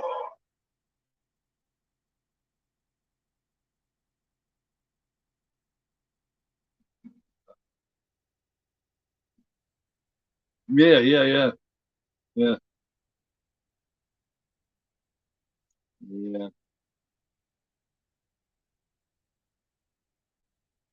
I love that character, man. Joe Revick. I love that character. That's a great character. They're a great character. Excellent looking, excellent villain. So what do you think here? What's the opinions here? Does Bill win this? Like, does does Bill win this? Relic win this? Do they combine? What happens? What's everybody's opinion?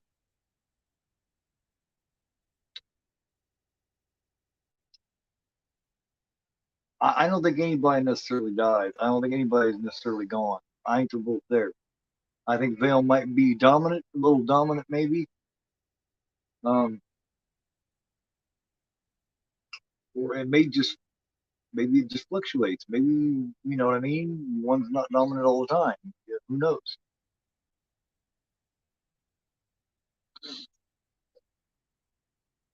Or maybe he's just bullshitting, or maybe he's just sucking her in to think that you know.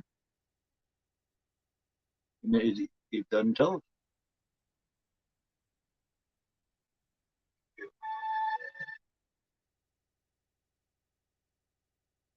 Yeah, yeah, it is.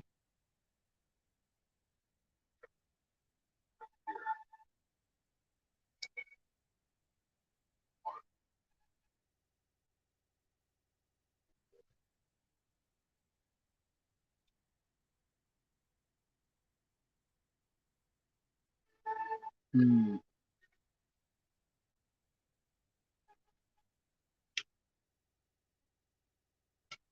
Yeah, I'm not. I'm not convinced that they did. I'm not convinced that they have one all the way. I'm not convinced that Revik's not still there somewhere. You know what I mean? Somehow, I ain't the combined somehow. Oh, what do you mean? Oh,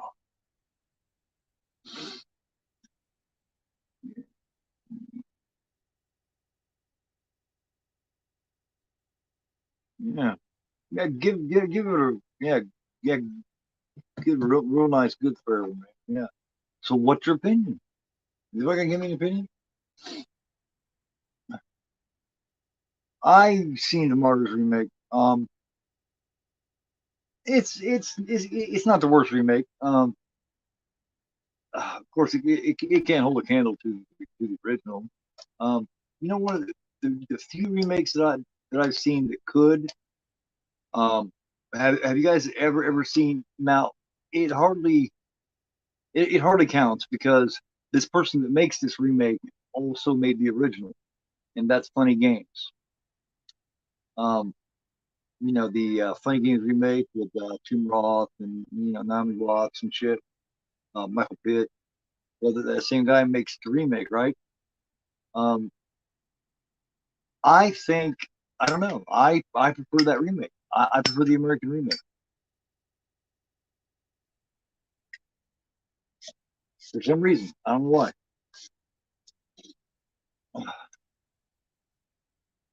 Nah, nah, it's not shit.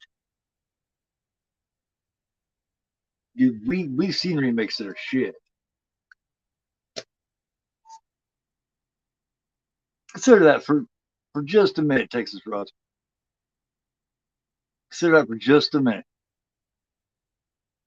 Think about the ones that are truly shit. Nightmare on Elm Street. That's truly shit.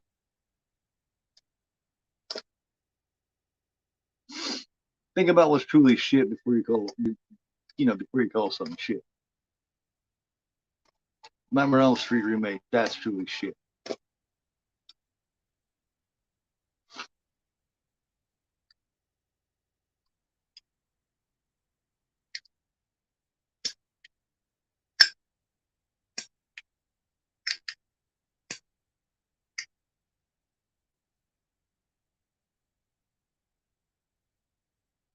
Drug for you?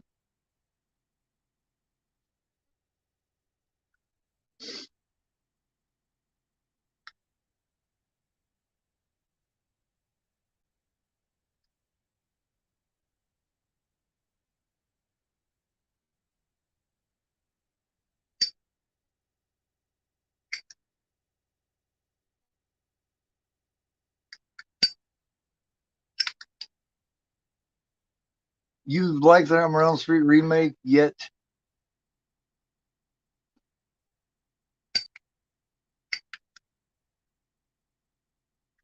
Okay. Well, then I don't know what to say, Russ, man.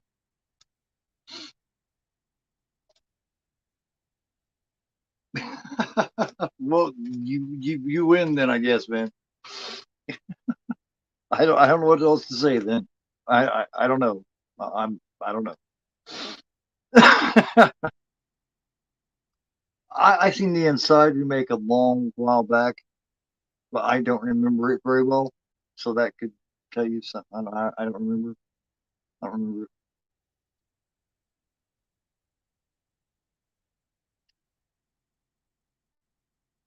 I couldn't tell you. I don't remember.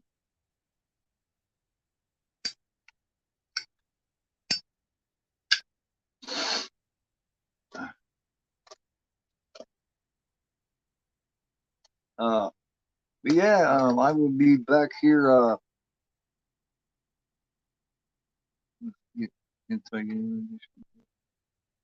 Yeah, it's a second side or something like that, isn't it? The Fall remake. That is shit too. It's even worse than Nightmare on Elm Street. Yeah, it's one step worse than that. Yes, that's dog shit. The Fall, exactly. Thank you, Dirk. That's even worse than Nightmare on Elm Street. That is a dog shit remake. Fall.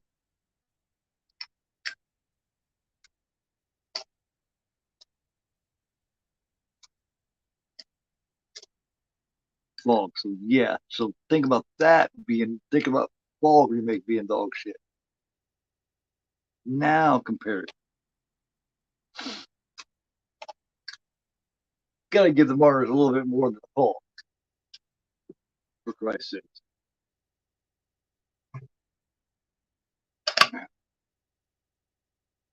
Um, aspects of the the only thing, man. Okay, Nightmare on Street has Clancy Brown in it, and it's got a little dude playing Freddy. But the Freddy makeup sucks, and the kids suck, and you know, what I mean, it's got a couple of good actors in it. That's about all I can think of, man.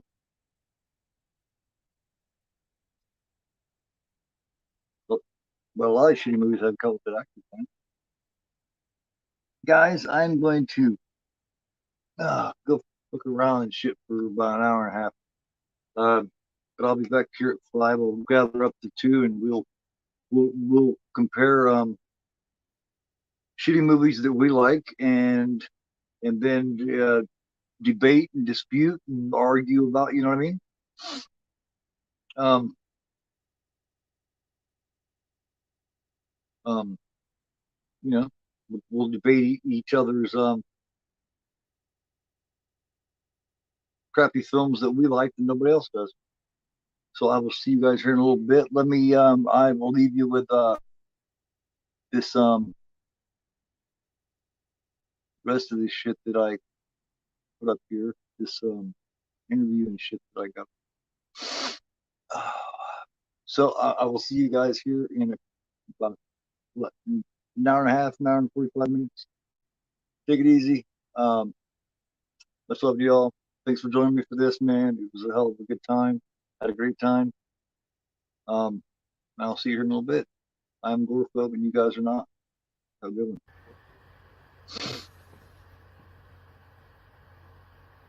Been acting for a while. I think it was about my 13th or 14th film at that time. I came into audition for a one-day flashback character in the black and white sequence in the film. They show Stephen. And then about a week later, I heard there was going to be more days involved. My understanding was that the character kind of got created on the run. It kind of evolved as the writing came in, and Larry Dane's character was brought down in the storyline. David Cronenberg is brilliant. I mean, when it comes to thinking on the run and being able to be flexible enough to tell these stories like that. Because I remember him making adjustments on set and changing dialogue, changing things. I now watch other directors and writers do that, and they have not been successful. Sometimes they get lost in the forest. David had the ability to change direction in story sometimes and still keep his compass, his emotional and kind of moral compass and story compass intact.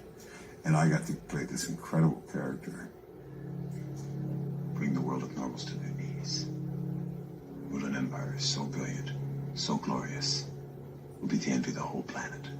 It was almost like a Che Guevara type character. I saw it as a political statement. You know, society made me the way I am, you know, and they're responsible. I've done over 220 some odd features over the years. I still only work with a handful of directors who I class as not actors, directors, but storytellers who make it safe for the actors. They make it safe for you to take risks. You don't feel like they throw up an umbrella. And David's one of them. And you're playing very bizarre situations, but bizarre emotional situations.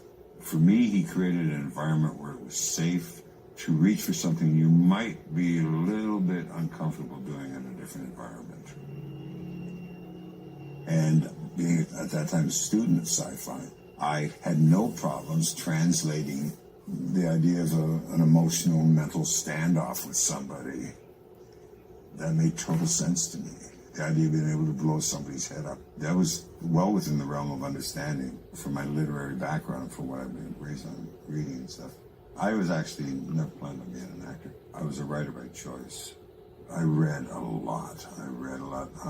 My grandfather, Finley Senior, Finley Ironside, Jock as his friends called him, my dad's father, could speak 7 languages, has his engineering degree and some other things. He was very much into sci-fi, science fiction. He was a member of the sci-fi club back in the 20s and 30s. Friends of his that he wrote with were like people like Frank Herbert. And I read Dune out of a shoebox. It was sent to my grandfather with all the scribblings on it. So I got interested in like some of the early sci-fi through my grandfather. I came from a very poor family. Our house was 12.5 feet wide. Very proud. And to be able to skate in books was a big deal for us. When I got the opportunity to read for David, and not so much it was David Cronenberg, I was grateful to work. I've been doing a lot of television. I'd also been doing a lot of crew work, too. Anything to pay the bills. My father used to say that I ran away and joined the circus. And he was right. I would do anything to stay around the big top. I would be in front of the camera, behind the cameras, deliver food. I worked for production services for a while, delivering, grip stands and gels and dollies and stuff, so. Before Scanners, I had seen The Brood, and I'd seen Cher's. Rabbit, like I said, was a curiosity. I'm from the East End of Toronto, working class. Some people either get into the arts and make it, and some people go the other way. They end up with, a lot of us ended up a prisoner in the morgue. So there was some people that had gone that direction that Marilyn Chambers had gone in. And I wanted to see if she could make that jump back into kind of respectability or mainstream cinema. So that was more of a curiosity to me, but The Brood was a brilliant film. It just touches on the dark corners of your sleep that you don't want to look. And then you got Samantha Eggar and Oliver Reed, and it's just wonderful.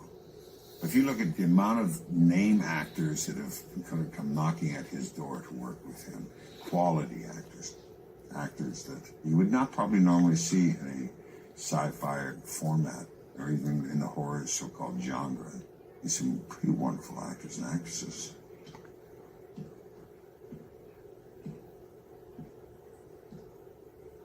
You know, we talk about Patrick McGowan as being the senior actor on the set and stuff like that, and his run-ins with alcohol and stuff over the years are well known and stuff.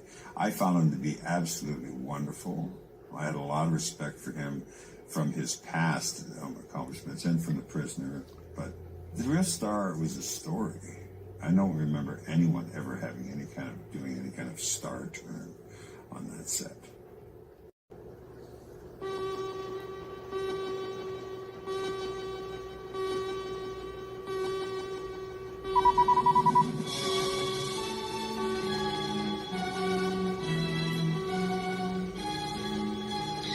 I would like to scan all of you in this room, one at a time.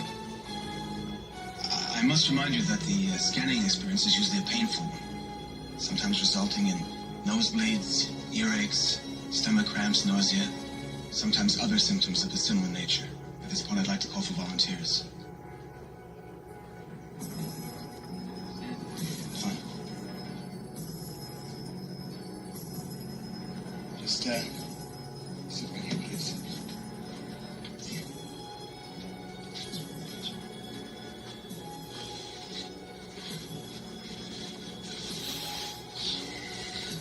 I'd like you to think of something specific.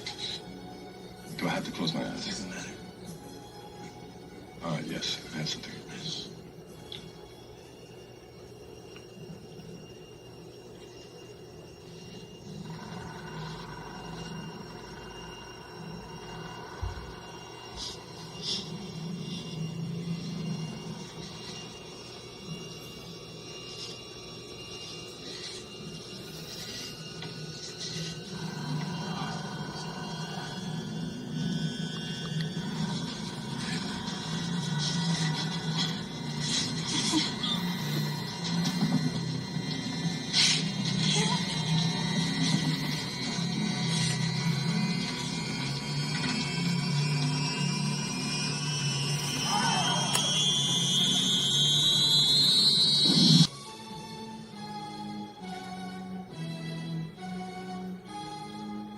The mind force. Scanners. Their thoughts.